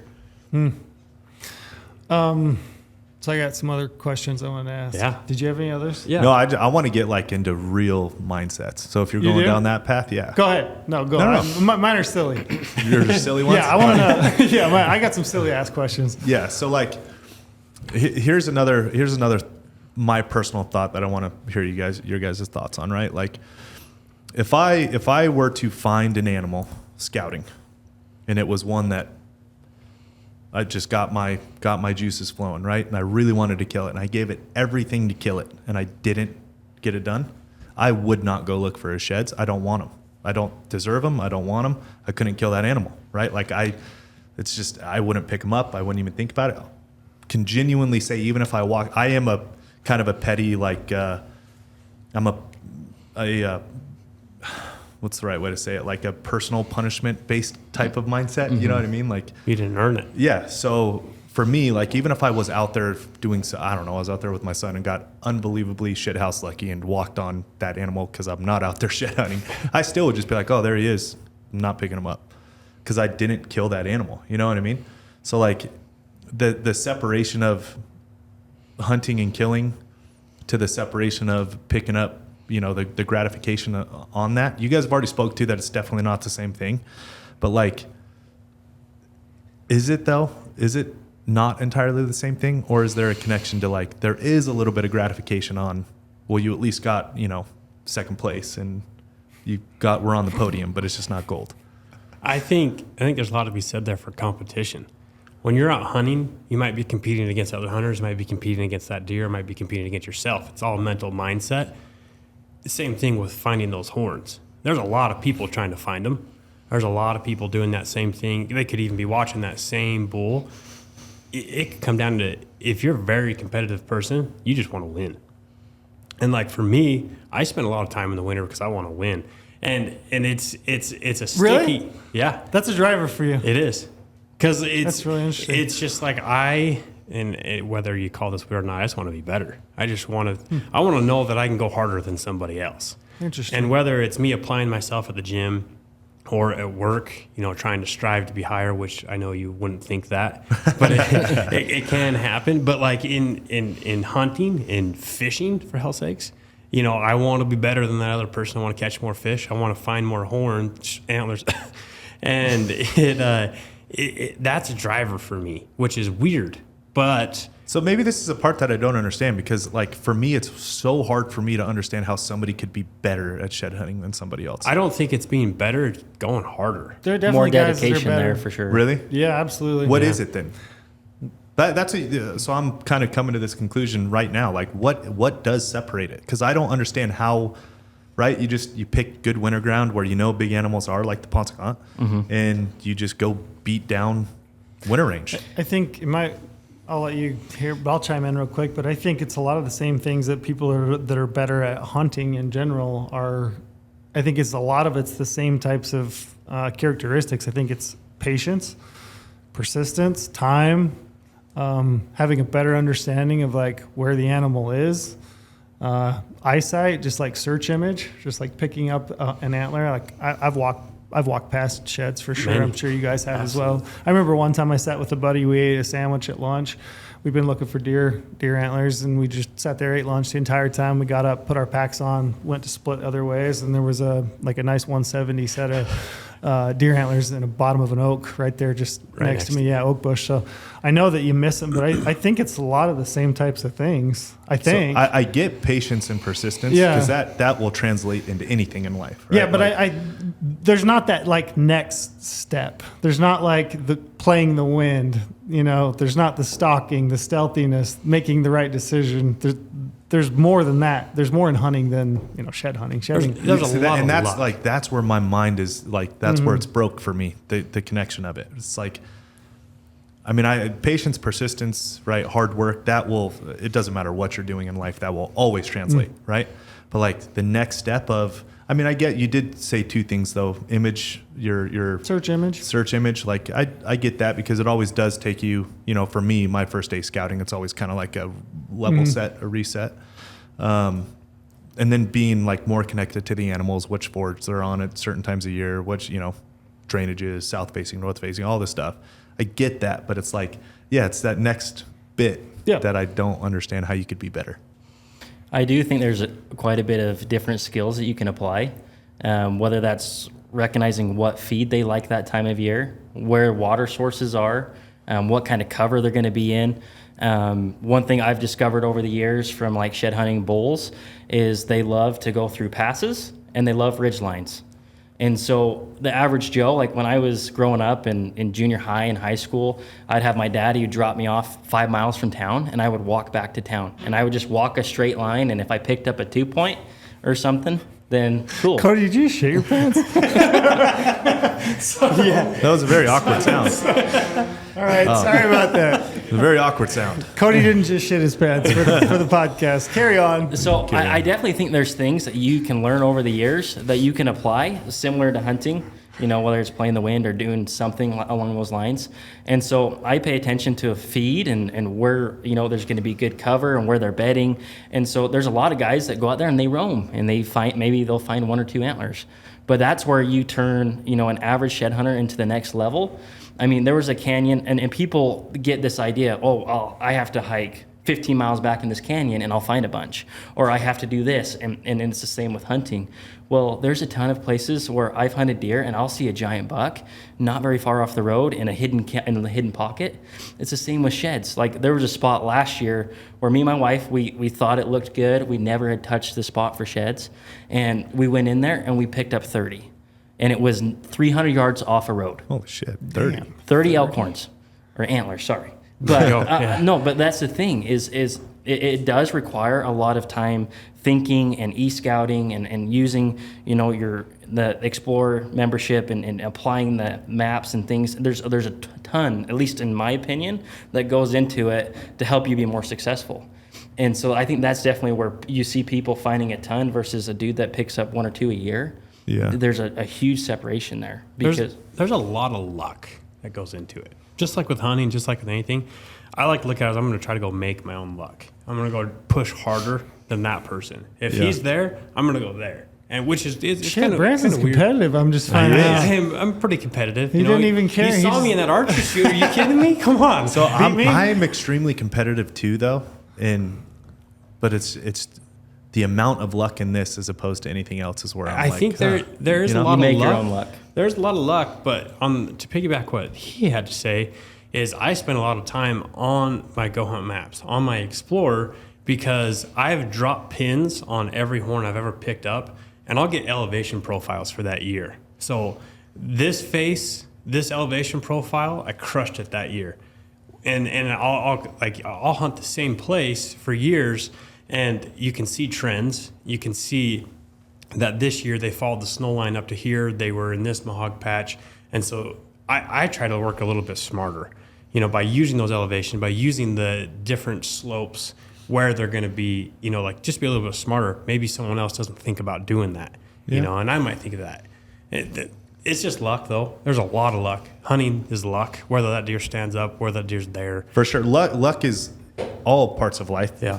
That's why, patience, persistence, hard work, outworking other people, it will create your own, because at some point you're going to get luck. It's the same in everything. It's just, man, you guys are not convincing me of that next level of why it's a thing. That's the goal. At the end of the podcast is to get Lorenzo out on a shed hunt. Hell yes. To make That is not happening. I'm telling you guys. he's going to jump in his truck and immediately cruise out. You guys are in Australia. I'm here in Vegas. That's how far apart we are right now in the moment. That's funny. So you mentioned maps. How much time do you guys spend e-scouting, scouting? Quite a bit, honestly. When I'm hiking, I spend a lot of time looking at my phone, which might sound counterproductive, but it's not like I'm hiking like this. But I'm looking at certain ridges. I'm looking at certain elevations. I'm looking for certain vegetation. I'm looking at my phone. If I find a match, I'm trying to match it up, doing circles, doing crosses, following elevation bands, doing all that. I'm looking and using my maps, so a lot. And e-scouting before I even go is a lot too. I use it a lot. How much in the field scouting do you get in? Do you? It depends on the year. But yeah, I definitely try to get out and glass. And obviously, a lot of people go out and push animals around and kind of glass up in the canyons and things. But if I can stick to the roads and kind of watch them from afar or kind of figure out their patterns that time of year, I'll definitely try and get out. But it's not as much as I used to, but I like to try to still get out and look. It's fun to see, say, bulls that time of year, usually in the big open faces, and they're just hanging out. They're not feeling the pressure in the world, and you get to see some giant elk or some giant bucks for that matter. They're just chilling. And so I think it's sweet to get out and scout, because typically I wouldn't see those elk, I wouldn't see those deer, and I'm able to see them. So I spend quite a bit, watching if they're going to be on the snow line, if they're going to stick in that mahog, or if they're going to stay down low where you can't even glass any of that. There's quite a bit that goes Mahog? into Is that. that something? Mahogany. Sorry, gosh. Are we talking about mahogany? Mahogany. Or are you talking about your hog? Is that Mahog. Jack and Beat Jack and Mahog. Yes and yes. Beat Jack and Mahog. Mahog. Mahogany, just to clarify. That was after the 15 seconds, right? We're clear. We're like an hour and a half For deep. sure. There we go. Bransen could say Mahog. That's funny. Why do shed hunters wear camouflage? I for myself, That is a great question. I'll speak into when I was first starting out. The only clothes, say I had to hit the bush, go push some bush, was camo. There we go. 2 in a row. If you want some, I'll keep going. But it was the only clothes I could afford to go and rip and tear. It was made to be out in the woods, be out in the hills. And so when I was starting out, that's why I wore it. I wasn't decked out head to toe in camo, but when you think about camouflage and these now companies, that's the highest performing gear that you own. It's made to wick sweat. It's made to take abuse. It's made to do X, Y, and Z while you're out in the hills.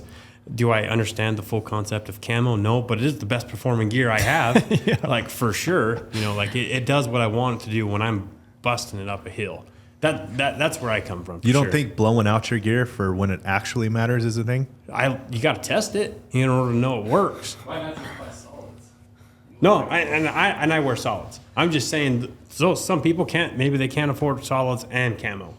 Which I agree. I totally get. Right, you got to make it work, no matter what. You always have to make it work. But even if let's say I was on a super tight budget, I would be so concerned about blowing out my gear for when I actually needed it.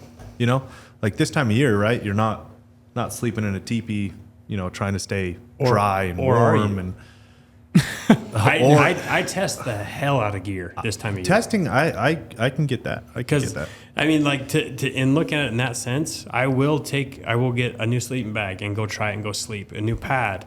I will get new boots from the Go Hunt Gear Shop. I will try new pants, new jackets, new backpacks, binos. My tripod for when it counts. This time it's practice. I'm practicing right now. You don't want to get a new pair of boots in September and go try it out. Couldn't agree more. I'm going to go put 15 miles a day on these boots, see if I get hot spots, see if they fit, see if they work, and I'll either wear those or get another pair too for hunting season. I test the heck out of things. I like it. I'm buying in. I like the gear testing with shed hunting. It's a good idea. I can fully understand that. Yep. That's why I like to scout. I mean, sometimes do I have to like force myself to go do it because I don't want to spend more time away from the family, more time away from the office, more time out of I'm a very like regimented person, but my motivating factor for scouting days is definitely like I need to make sure I'm good. works. You know what I mean? Right, Like I can't hit day one not knowing. Mm-hmm. You mentioned some of the gear. What are some of your gear recommendations for shed hunting and why? What are like your key pieces? I love gear. Yeah, but what kind? I For feel like shed I'm a hunting lot like you. specifically? I love gear.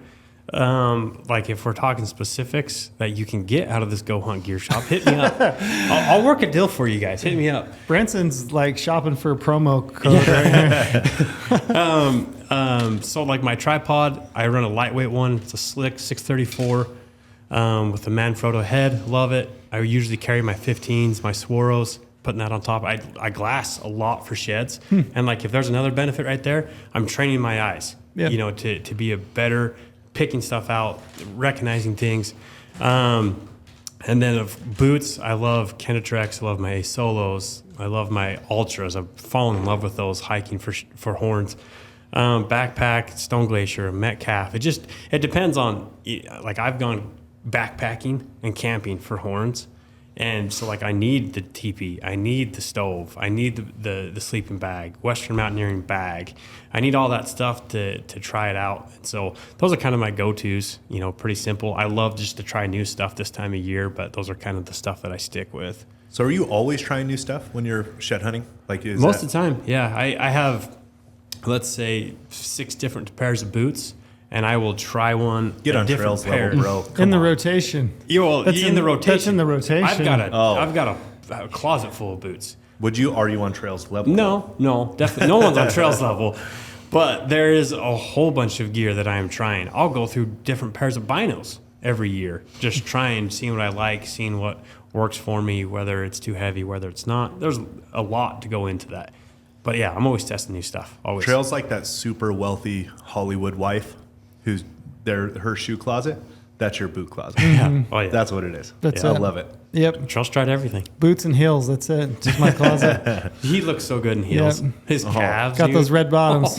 Guys definitely got some calves. Jeez. So optics are big. Yep. Huge, like game changer. Game changer. Yeah. How much time do you guys spend glassing versus hiking? Some of the longest days I ever put in hiking, I've hiked way more miles shed hunting than I ever have for hunting because I'm just sitting and glassing a lot, right? Whereas shed hunting, I'm covering a lot more ground. I feel like. What do you guys? How much glassing time versus hiking? What's your methodology? I think the big thing is the terrain you're in, especially what part of the state and where you're at. A lot of the time, like where I shed hunt mostly, there's a lot of opportunity glass south faces. And so I would spend a couple hours throughout my day just glassing. And it's quite effective. I mean, there's been times where I've glassed up 3 or 4 antlers on just one face. And then, when you could have been working your balls off, hiking up and down the ridge, it's just a lot more ethical that way sometimes. You glass up one antler, you don't immediately beeline for it? No. And what I'll do even too is I'll work my way around up and down the ridge and get different angles to look at these faces. Because, like last week, me and my wife, we hiked up a ridge and she had been sitting there for like a half hour glassing. And so if your wives don't glass, you need to get her on that. But my wife's pretty awesome. But so she had been up there and she hadn't found nothing.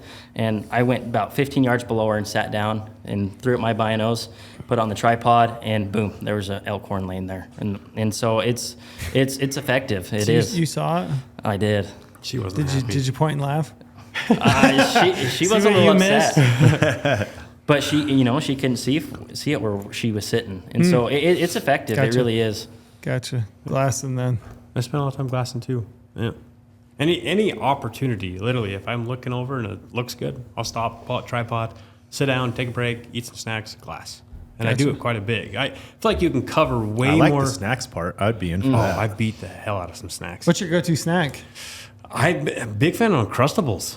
I've been beating yeah. those up lately. Oh, bud. I love those. Yeah, he just ate a Where- peanut butter that's where you sandwich. need- like I said, I'm big on snacks. If I don't eat every 2 hours, I'm a wreck. But these cram PB&Js, bro, you got to get off the Amazing, huh? Uncrustables. Nothing bad in it. Done. Sweetened with monk fruit, all natural. Whatever the hell that is. That sounds incredible. only sprouted bread, no palm oil, no nothing, no seed oils, none of that. We like no seed Amazing. oils. I was just talking to Trell about this. Yeah. Yeah. No, I wasn't I literally agreeing with just him. He ate was one. just That's- he was talking to me. I wasn't responding. I was just like, yeah. I whatever. literally just ate one. That's why it's funny you said that. I was telling Bransen I had Cheez-Its for dinner last. Cheez-Its. Cheez-Its and ice cream, right? Your eating habits. Cheez-Its and ice cream. The way, if you ever looked at Trail and then guessed his eating habits, He it eats couldn't be good, right? further Yeah. from the truth. Yeah, 100%. Not a great eater. The guy just looks like an absolute stud. For And then dinner. you hear what he ate for dinner, and you're like, wait, what? Not a great Yeah. eater. You said something I wanted to ask you about. What's up? Boot tracks. So there's Those are probably my boot tracks. you talked about. Oh my God! He steals the words out of my mouth. Those were probably my boot tracks. That's amazing. So, what does that mean? And what do? You're out there. You're hiking around. Boot tracks. Oh, he's got a good story about that. About this right here. About boot tracks. No, legit. So I don't know. Sometimes it What is that? That's a big, Just what a is it, big- cheater mule deer? yeah. Yeah. So, I mean, it definitely can play a factor in where you go and if you stay in a spot very long. But a lot of times people miss stuff super easy. I picked up this horn down in Arizona this year, and it was, 200 yards off the main highway. And there was boot tracks high and low, and it was just a little middle ground. So, I mean, sometimes it is discouraging, but people miss stuff all the time. Yeah. It's way discouraging. I hate being around boot tracks. That's where it comes in. It's like, okay, I'm going to go where they didn't go, where I get a little bit more competitive. I'll go a little bit deeper, a little bit further. But also in the same breath, I've walked past horns that I've like come back on my same track, and there it is. I'm like, damn it. I walked right past that. People miss a lot of horns. And so as discouraging as it is, they're not going to find everything. There's a reason why you find white elk horns, white deer horns out there, because the people guarantee walk right past it. And so it can be discouraging, but there's still horns out there. Antlers. So you don't let it discourage you. You just keep at it. Do you ever Yeah. change areas? Like you're seeing boot tracks. If it's been pillaged, then absolutely I'll head on pill out? Yeah, like if you see where someone went like this and did zigs and zags, they found something. They're trying to match it up. They probably found some more horns and antlers. Gosh dang, I'm sorry, Lorenzo. Or are they just wandering for no reason, which is what I would be doing. Although Yeah. I feel like most of the time people aren't going to wander zigzags. They're going to wander straight. At least me. When I'm out looking for these, like I just pick a point and I head. And then if I find an antler there on the way, then I start to zigzag or make tracks or do something of the sort. That's just me. I'm kind of the opposite in that aspect. Like I'll find a big ridge or a face, and I'll start in the bottom, and I'll go all the way across, up 10 yards, back, up, all the way to the top. And so I love doing zigzags. You like gridding it out. Mm-hmm. why you find You don't more find horns. it super monotonous. Not really, no. Like it works out well. You usually turn up more horns than you realize. I mean, I picked up, so when my wife found this 6-point, I just started zigzagging around trying to find the other side, and I picked up like 4 or 5 other elk antlers in the process. That would grind. That's where it would fall off for me. Oh man, that's why I said I would be walking in circles eating snacks. Like, I would Yeah. want to know. that. I eat so many snacks. I love it. I would want to know what's over the next ridge. Too Yeah, bad. 100%. To grid out one area. Yeah. Just make lines back and forth and all day. That's where it would fall off for Let me. me ask you this. So this is not at all happening. So we're speaking hypothetical here. But let's say you guys were going to take me on a shed hunt. What would the day look like? What are we doing? Start from like waking up. Are we getting coffee? Are we going to breakfast? Like start at the very beginning. What's a day look like? I think it just depends on how hard. If I was trying to make you like No. looking So for like it, I'm going with you guys. What would the day look like? yeah, wake up, go to the gas station, get What loaded time up is on it? treats. What time is it in the morning? 8. You don't need to get up way early, but I mean, there's been times when I'll glass for elk after they have dropped to get the general idea of where they're at, and whether or not I'm going to go in there or not, or go lower than them.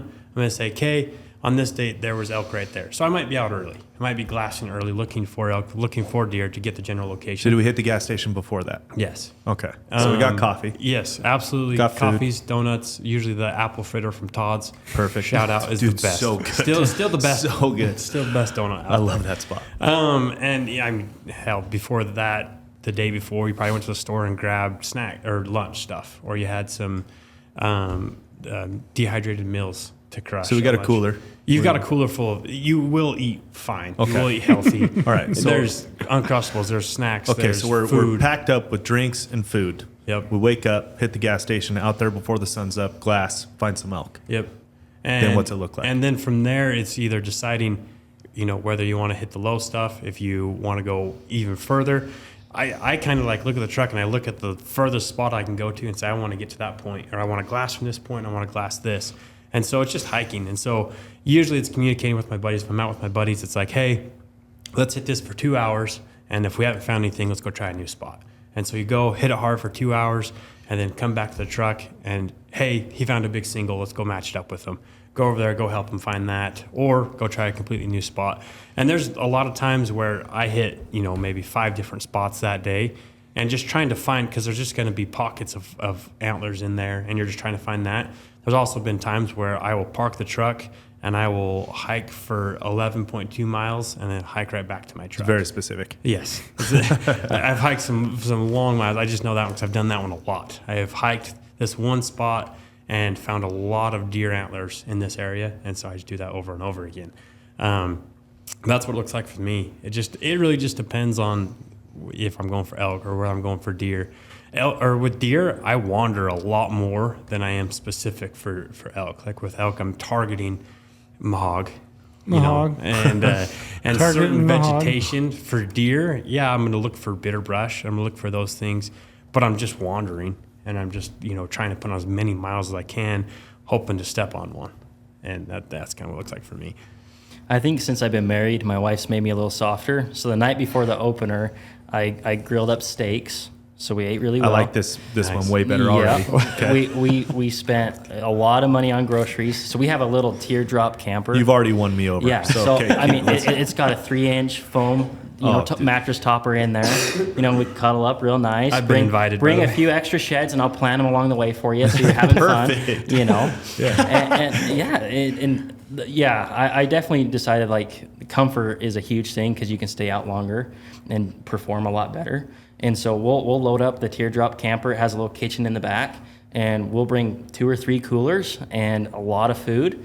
And, we grilled steaks the night before. Every night we're having protein bowls. So I'd ground up, cook some ground beef. We'd do a big thing of rice, a bunch of veggies, mix that all together. Like, we were eating really, really good. So, I mean, it is what you make it. I got You gotta sick make of it fun. Right. And Yeah. so I was getting sick of living off granola bars and, cooking a pack of bacon in the pan in the morning and then hiking. Yeah. Like, it just doesn't work. That's what hunting season's for. Right. So... You gotta, and I think on that, you gotta make it fun. Like, especially if you're going with other people, you don't want to just hike and be miserable and act like you're in the military and a strict regimen. Kind of what it sounds like, though. No, dude. Not you even are, close. You are having so much fun out there. Like, especially when you go with your buddies, you're just dicking around. Like, you're going out, you're telling jokes, you're eating tons of food, drinking lots of drinks, Sodas. and waters. Pops. Looking at the mahog together. Looking at my mahog. Together. And like, that's the thing is, like, the camaraderie built. I love, shed hunting sucks by yourself. It's not fun. I will beg my wife to come with me. Really? Just, That's my favorite. and that, you Trail, you're a You're a solo with that, guy. there are times you want to hike by yourself. Yeah. Like on the whole mental thing, if I'm mad at the world, I don't want to deal with anybody. I'll just go hike, and clear my mind. But there's times that you go out with your buddies, just like with hunting, you have some damn good times. You're giggling, looking at my hog. You're drinking some good drinks. Like, you're having a lot of fun. And you're all on the radio, right? Yeah, on the radios. I've been on those before with a couple buddies, Yes. and you got a buddy, hey, just picked up a big six. Yep. Then the other buddy, oh, I just picked up a big six. And you're up there just like pissed off, you're not Hating finding anything. life. Yeah, that'd be me. And then they start pinging back and forth. Oh, I'm up to 5. And I'm like, this sucks. I hate both of you. Little morale boost. Good luck playing some hiking home, the music. pair of you. Yeah. Yeah. I'm out of here. But yeah, I've had that happen. Yeah. It is kind of fun when the radio starts popping, people start picking up sheds. Are you guys out all day? Are you guys hitting the truck at noon? Or are you guys just out all day? It depends on the amount of time I have. If it's for a day, I want to hit it pretty hard.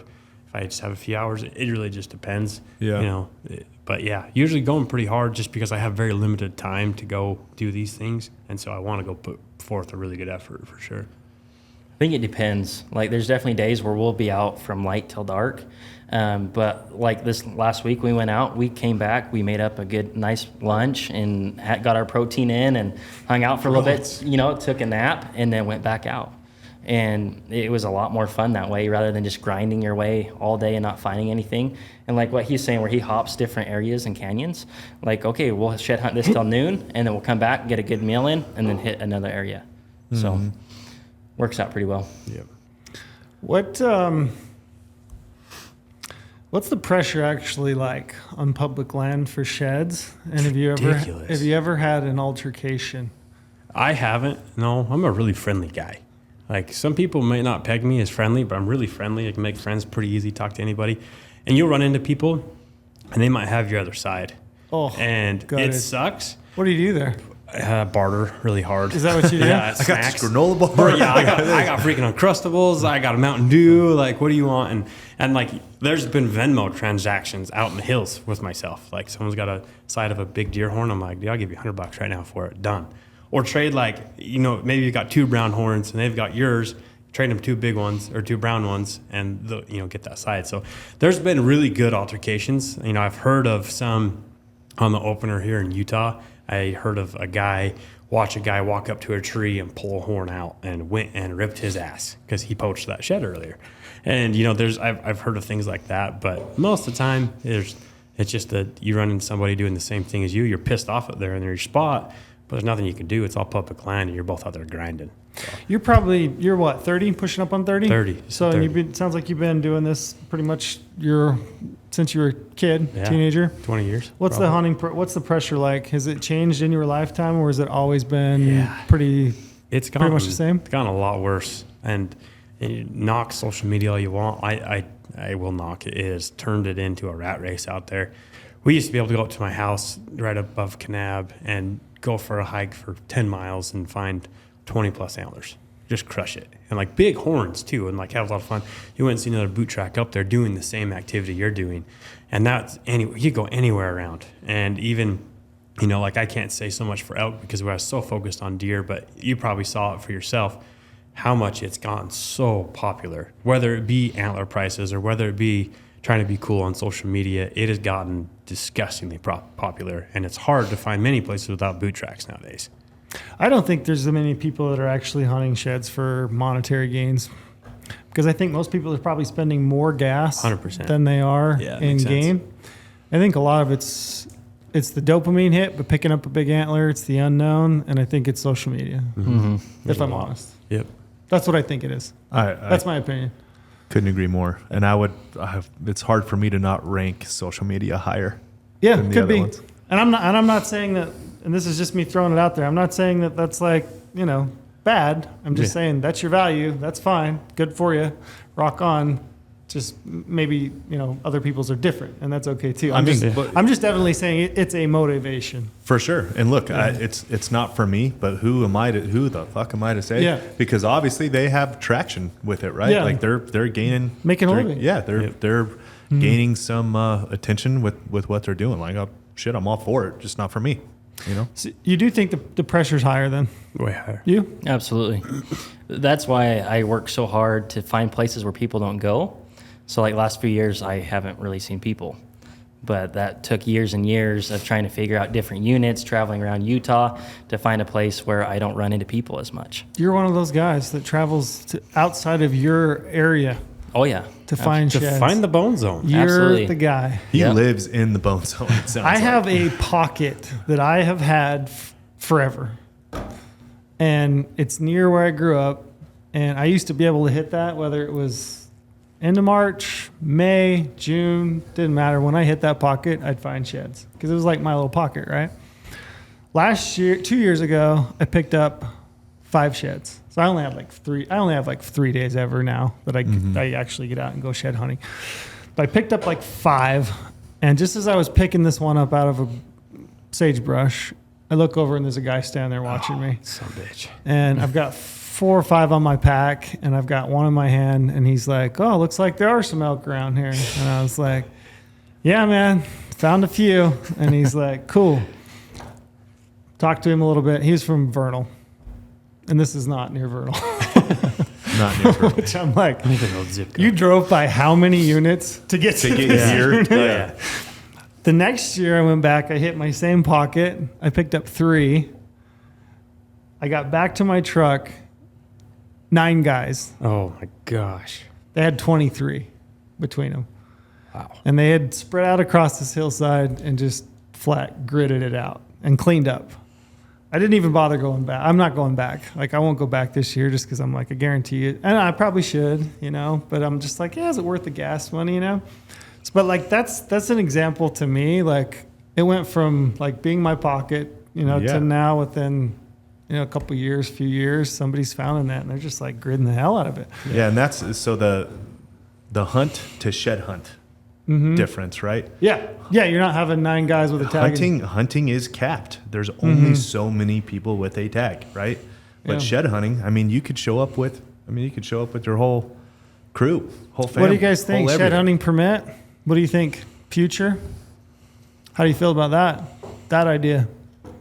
A lottery to shed I've hunt. never toyed with that. I've never thought about it. But I think it's kind of like, can we regulate it ourselves type of thing? Like, can we respect the animals? Can we respect the land enough to not? And I just think there's so many people in the hunting landscape, in the shed hunting landscape, in any of that it's just becoming too popular that something has to be done. As much as I hate to say it, there's a reason why there are seasons now, which sucks. But if it makes sense, it you have to. This you know? shouldn't have to be though. You know, like anytime you add more oversight from Sucks. a state body or, you know, governance or whatever it is, it should not be, that should not be the case. If everyone could just, you know, wait till May 1st, you know what I mean? Like, Yeah. not just try to limit the shitheads to the best of our abilities. We've done a decent job with it in hunting, right? Like, you think about how many game wardens are out there for how many hunters. Like, we police ourselves. There's Yeah, I no agree. question about it. Yeah, we've done a great job. And hunters we've all And- collectively and progressively gotten way better. There's a lot. way better. I personally, I think there's a lot less poaching than there was when I was a kid. I entirely agree, think so. and I think people's moral compasses, because of social pressures and because of it is really genuinely changed. Like, it's even gotten to the point now where if you kill a 190-inch buck off the Paunsaugunt, like, whatever. But if you kill a 190-inch buck off of, you know, Pine Valley, it's a huge thing, right? Yeah. Because it's the limited compared to general, right? It's gotten to like, you know, just the big animal doesn't matter as if it wasn't, you know, done the way society, you know, expects it to be done. So Yeah. like with the shed hunting stuff, it shouldn't have to get to that point. You know what I mean? It should not have to be a permit. I'm not a shed hunter, but man, if it went to a permit, I would be devastated. Like, that just doesn't sound, it doesn't need to get to that. Yeah, for the record, I don't want that to happen. Yeah, I'm not But it is suggesting, being talked about. I'm not suggesting that it should happen or that I want it to happen. I don't think, I don't want it to be. Right. It's So- just typically that this is how the ball rolls. Like, Correct. a thing builds, it gets more popular, it gets to a point where potentially maybe there's an impact, and at that point you have, you know, a state entity looking at regulating it, which we had a season this year.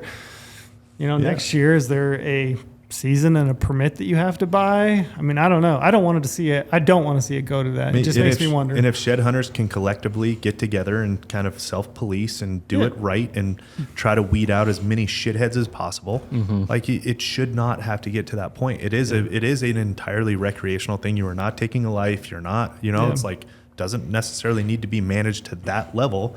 Just needs to be the common understanding of like, hey, this is when it starts. If you're a shithead, get out of here. I'm turning you in, you know? Yeah.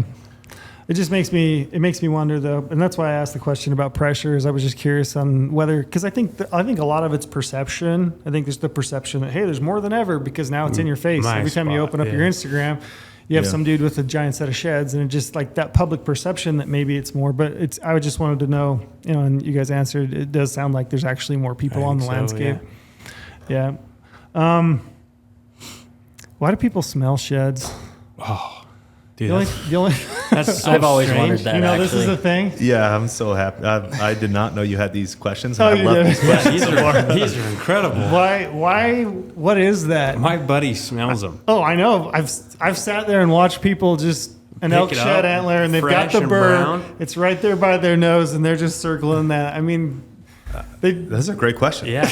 No, I think it's. I mean, if I were to look at it, do you like the smell of wet sagebrush? Anybody? yeah, I do. I do.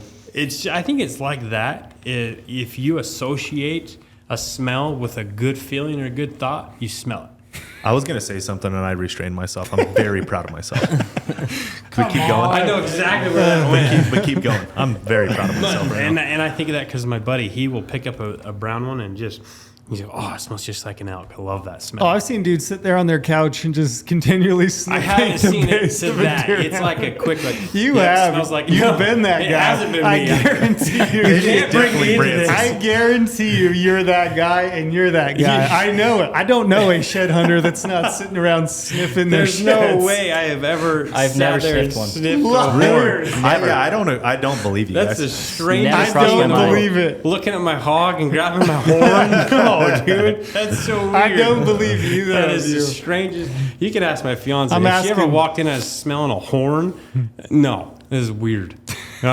You have. You sick Oh, I have SOB. for sure. Yeah, because I'm honest. Of course, Exactly. Of Somebody course, at least I've is sit being there honest and here. smelled sheds. It's I don't know not why. something that I get my rocks off I to, just- though. I just think it's the funniest thing ever because it's typically one of the first things you see people do. They'll pick up a shed, they'll look at it, check it all out, sniffing the bird, I'm gonna now. I've never been. I'm gonna now. which is so funny to me. I'm gonna go home Yeah, and that's smell my a- horns. That's a whole thing. Interesting.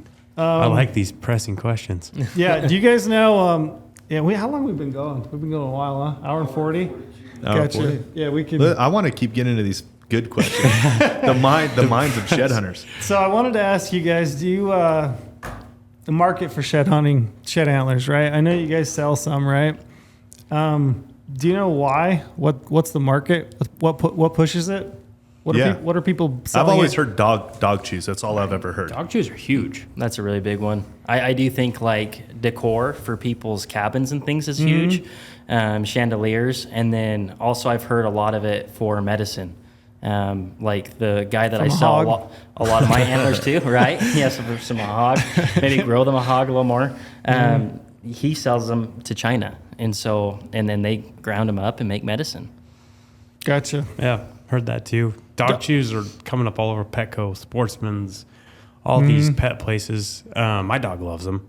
We talked about it earlier. My dog just will sit there and gnaw on it all day long, and they hold up really well. Like my sister, she has like a little toy Shih Tzu, and she gets pumped about horns. Antlers. Anytime I Do you cut them up? No, we just give her the whole 2-point horn or something Yeah. small. That Have you ever cut them up and tried to sell them as dog I chews? haven't. I saw that. Does it one break of- your heart when you see people do? It kind of makes me sick a little bit, but it's I like, knew that it what did. else is it gonna? What else are you gonna do with it? You know, like I knew that it did. It does. I knew that when Bransen saw a Someone bandsaw cut it up. go I'm through like, an elk man, I shed, could be fondling that horn. I could be sniffing that I horn. could be sniffing that. Yeah. I have a story about that, which is why I don't and will not ever give my dog horns or antlers. So when I was in college, I bought my first dog, a Chesapeake Bay Retriever, trained her myself for duck hunting. It was like my whole thing.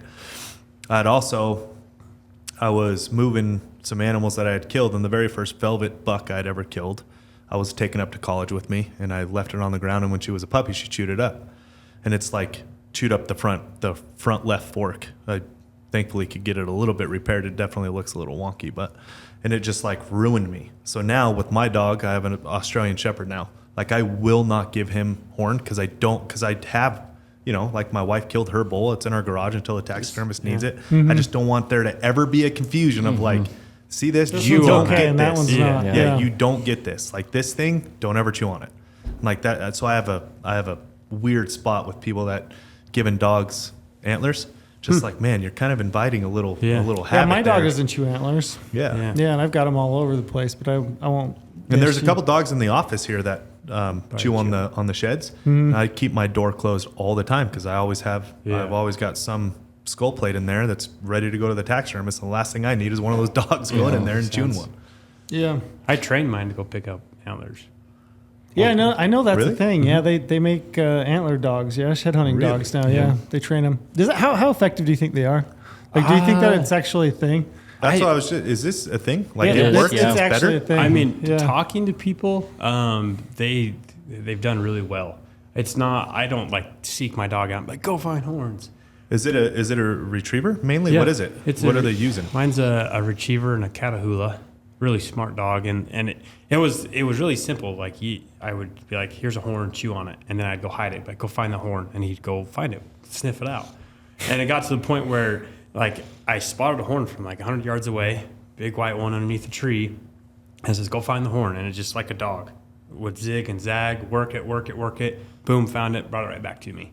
And it's like, there's people that will cast their dog in a proper term, is they will go find the horn, the dog will wander off, come back with the horn. And it's like, damn, that's cool. You know, like, and I've seen that.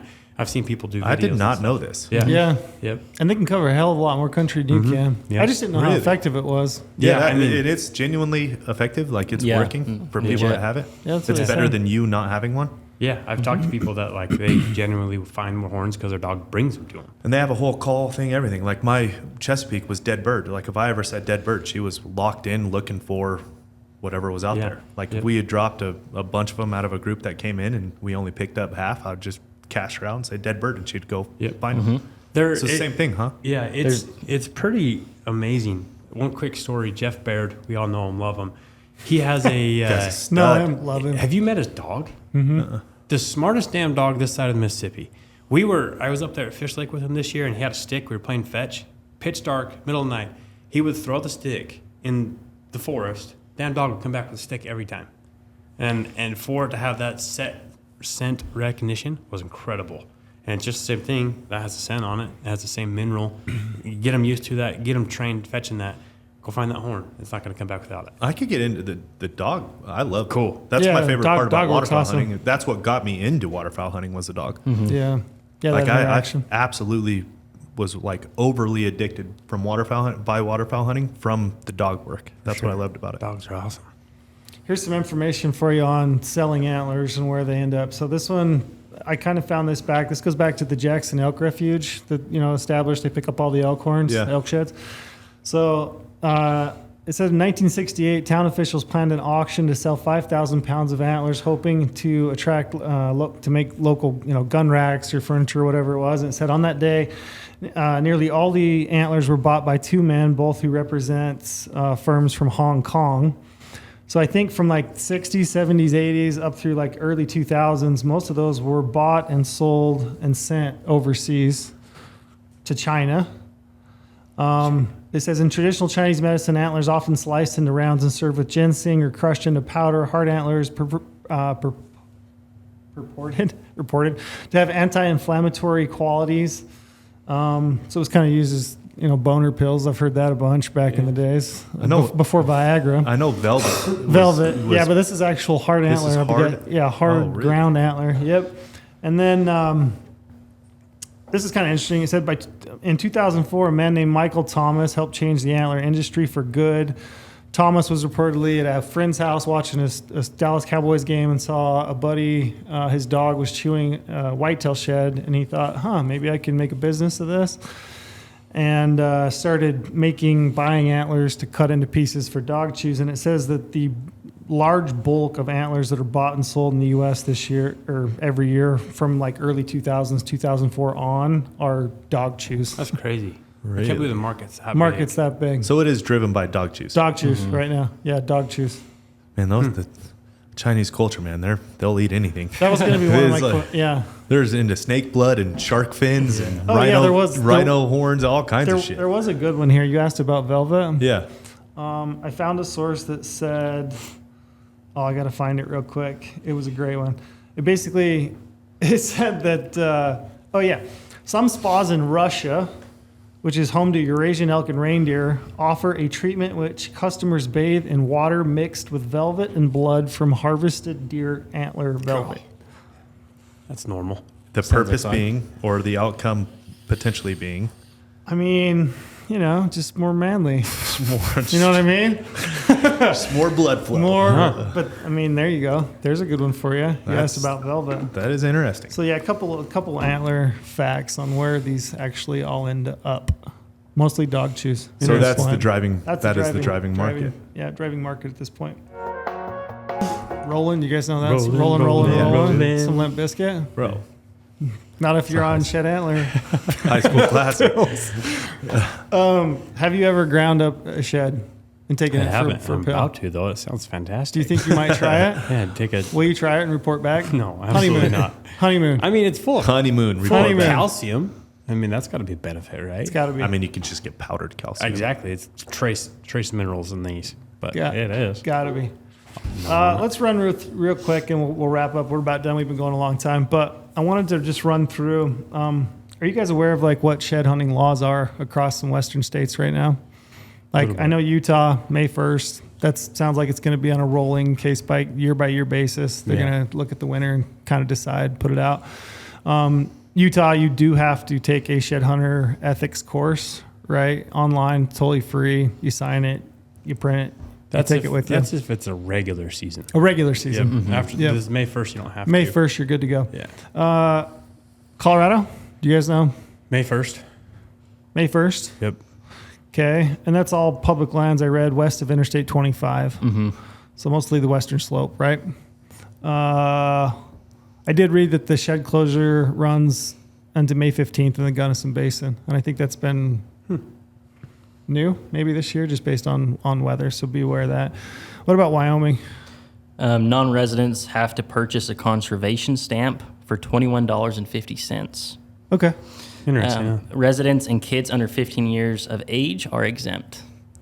Okay. And I also read, did it pass where they were going to open shed season sooner for residents? Yeah. Next year it goes into effect. Next year. So Yeah. a week earlier? Yep. So non-residents don't come to Wyoming and hunt sheds? Yeah. Nope. You won't find anything. Can you imagine if hunting did that? Yeah. I'd be. Don't I put would that be evil out into the world, Ricky. beyond frustrated. Yeah. How did Wyoming pull that off? I Yeah. would be beyond frustrated. There was a lot of people pretty frustrated. That one's May 1st, May 15th also. In Yeah, some May areas. 1st, May 15th. Nevada? May 1st. May- Actually, There's a whole bunch of counties that are yeah. kind of closed until May 1st. So that makes it a little bit difficult. And then all shed hunters have a collection certificate is required, and that's from May 1st to June 30th. So it's basically an antler gathering course or certificate Kinda like Utah. Is that you it have free to or do you have purchase. to pay for? Oh, you purchase it? I believe it's free. Okay. Similar to Utah then. Yeah. Yep. Gotcha. Arizona. Utah seems to piggyback a lot, or sorry, Nevada seems to piggyback a lot on Utah. So I would imagine. Yeah, it I would think follow the Utah same. probably piggybacked on Nevada on that one. I think Nevada's been first, right? Nevada's hasn't Nevada I had a think Wyoming season? was It's first. been a minute for Nevada, Yeah. Yeah. Really. Yeah. This is how out of it I am. My own state, shed hunting, no clue. It's your world. Yeah. Arizona, anything? Nothing. New Mexico, Nothing. good to go. Those southern states, they figure Warm enough. warm enough, habitat's good enough. Idaho? No, surprisingly, I don't think they did one this year. Yeah, And- I know they're talking about it. Yeah. There were a lot of people complaining that they didn't do one this year. Mm-hmm. Seen a lot of winter kill up there. They weren't too happy about that. And Montana, I didn't nothing. see anything. I haven't heard anything either. So that's kind of a case by case. Well, cool. I appreciate you guys coming on. Do you have any other burning questions? Not entirely. Just. Do you get it now? No. You still don't I get still it. don't get it. You're not. And I'll go- tell you, like my high level thought right now is, you've talked about it. I've talked about it. You guys talk about you don't have much time away from work, all this stuff. It's all like it all comes down to time, right? Like we only have so much time. I mean, you're running a whole basketball team in your house. I'm getting started on a small basketball team now. it's like the last thing I have is time, right? When I come out of hunting season, I'm just like, okay, I need to like tie up before my life falls apart again next August, you know? That's like to think about the time again out away, you know, disconnected. And I don't know, it's just that time constraint. I have taken my kids on some shed hunts that were very memorable for them. Like, I think it's a good opportunity to get your kids out. You know, I remember I took my two oldest. It's been probably 3 years ago, and we picked up 2 sets of one evening, and we did an overnight camp. The next day, we hiked around for maybe half a day, and then we bailed off and went home. We drove around at night and shot some jackrabbits. So just made a trip of it. You know, fun. so it was it was fun. And that's when my son's way too young for that, but like, whatever he wants to do, I will be in for. So you two can't talk me into it. But if my son wanted to go, hell yeah. Get Turtle up here. 100%. We need to take Turtle shed hunting, and he will be all in. Oh yeah. Before I go, I did have one more. I wanted each of you to tell me, like, most memorable pickup. I'll take this one right here. I watched this one drop. It was pretty awesome. Videoed it even. Is that like the holy grail of shed hunting? Yes. Actually, the holy grail that I've been looking for is there's a bunch of rams that died on a unit, and I've been looking for one of their dead heads. Which you can't pick up, by the way. but you can call the conservation officer. They'll plug it and they'll give it to you. Maybe. It probably died because I went. But this was my favorite. I was sitting there glassing some bulls. They walked up over a hill. I videoed it. He dumped it, and I was like, "Holy shit, that's awesome!" It's just cool to see something like that, and so I think that's probably my top one for sure. Dump both sides equally? Just one side. He just had one side. And so that's why I was rolling film, because I'm like, man, he could dump it at any time. And just kind of... Did you ever find the other side? Nope, never did. Of course, never did. Really? Yep. Man, that sucks. Yep. That gets into a whole other discussion, but we'll wrap it up. Yeah. I would say for me, this 6-point right here, this is my wife's biggest antler to date. And just to see the reaction on her face when she found it, and to be there with her was pretty awesome. I definitely think that's why we do it right there. So. Did you see it first? No. She goes off on her own and disappears, and sometimes I lose her, but she always comes back with sheds. So kind of like the dogs, you know? She sounds pretty good. Yeah. She's not trailing you right behind you? Not even close. In training. We're in training over here. Well, good deal. Well, we appreciate you guys coming. Thanks for having us. Thanks for sticking up for shed hunters. Yeah, absolutely. Pumped. I'm You still pumped to think it's finally be on a here. worthwhile thing to do? Oh, absolutely. You think you'll do it forever? Absolutely. I think so. Very cool. Would you identify yourself as a shed hunter? Absolutely. Wow. And I'm sure a lot of guys in the comments will too. Stick up for us, guys. Oh, they will. Good. Yeah, they will. I will say they're a passionate bunch. Yeah. Good. Yeah, they feel very passionately about their pursuit, which is great. Good on them, man. I get it. Don't get me wrong. Whatever I totally trips get your it. trigger. Yeah. Yeah, I like to give them some shit, but I totally get it. I get Entirely. it. And we're winning Lorenzo over, so Hey, One day, no. Turtle, we're getting him out there. No. yeah, It's not for that's me. what it would If take. it's for you, all good. We get Not for Turtle me. out. He picks up a shed Pumped. right here. I'm going to say, put that shit down. We're going to go, we'll go kill him in the fall. All right, thanks guys. Thanks, guys.